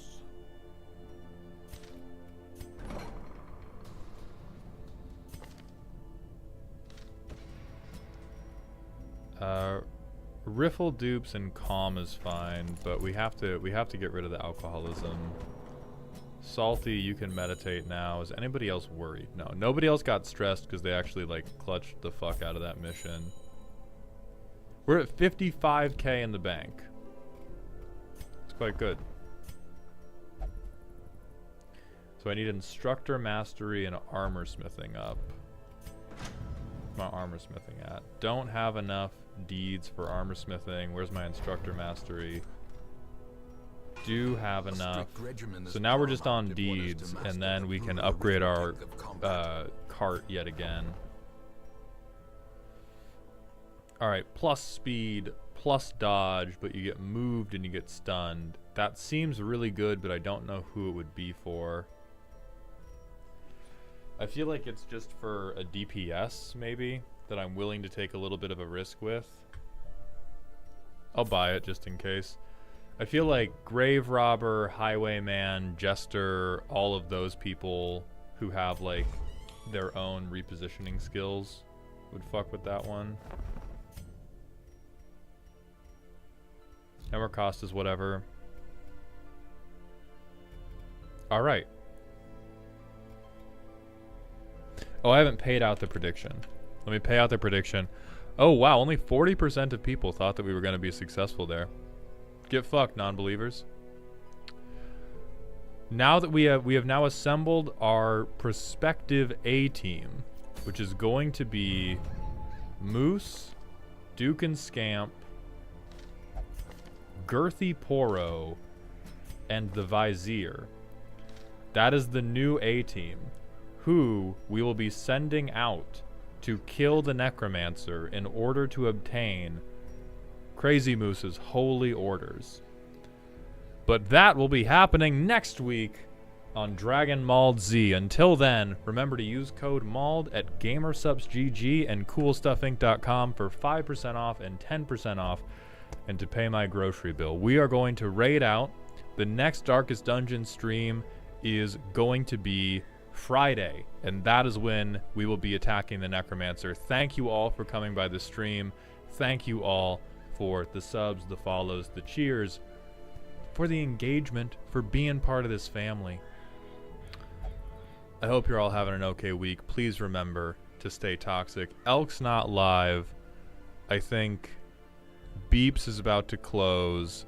So that means we're up for raid suggestions. The raid message is gonna be the indestructible Justin rant, which you bring up with exclamation point Voltron.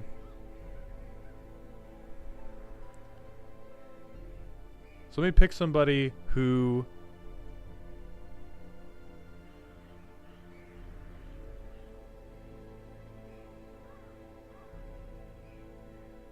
yeah, we could do mana curves. I don't think they've been exposed to the raid message yet.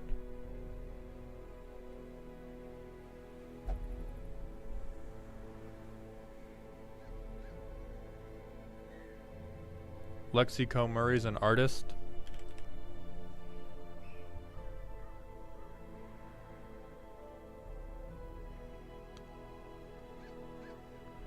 Ah, massive massive cat ear VTuber. Interesting.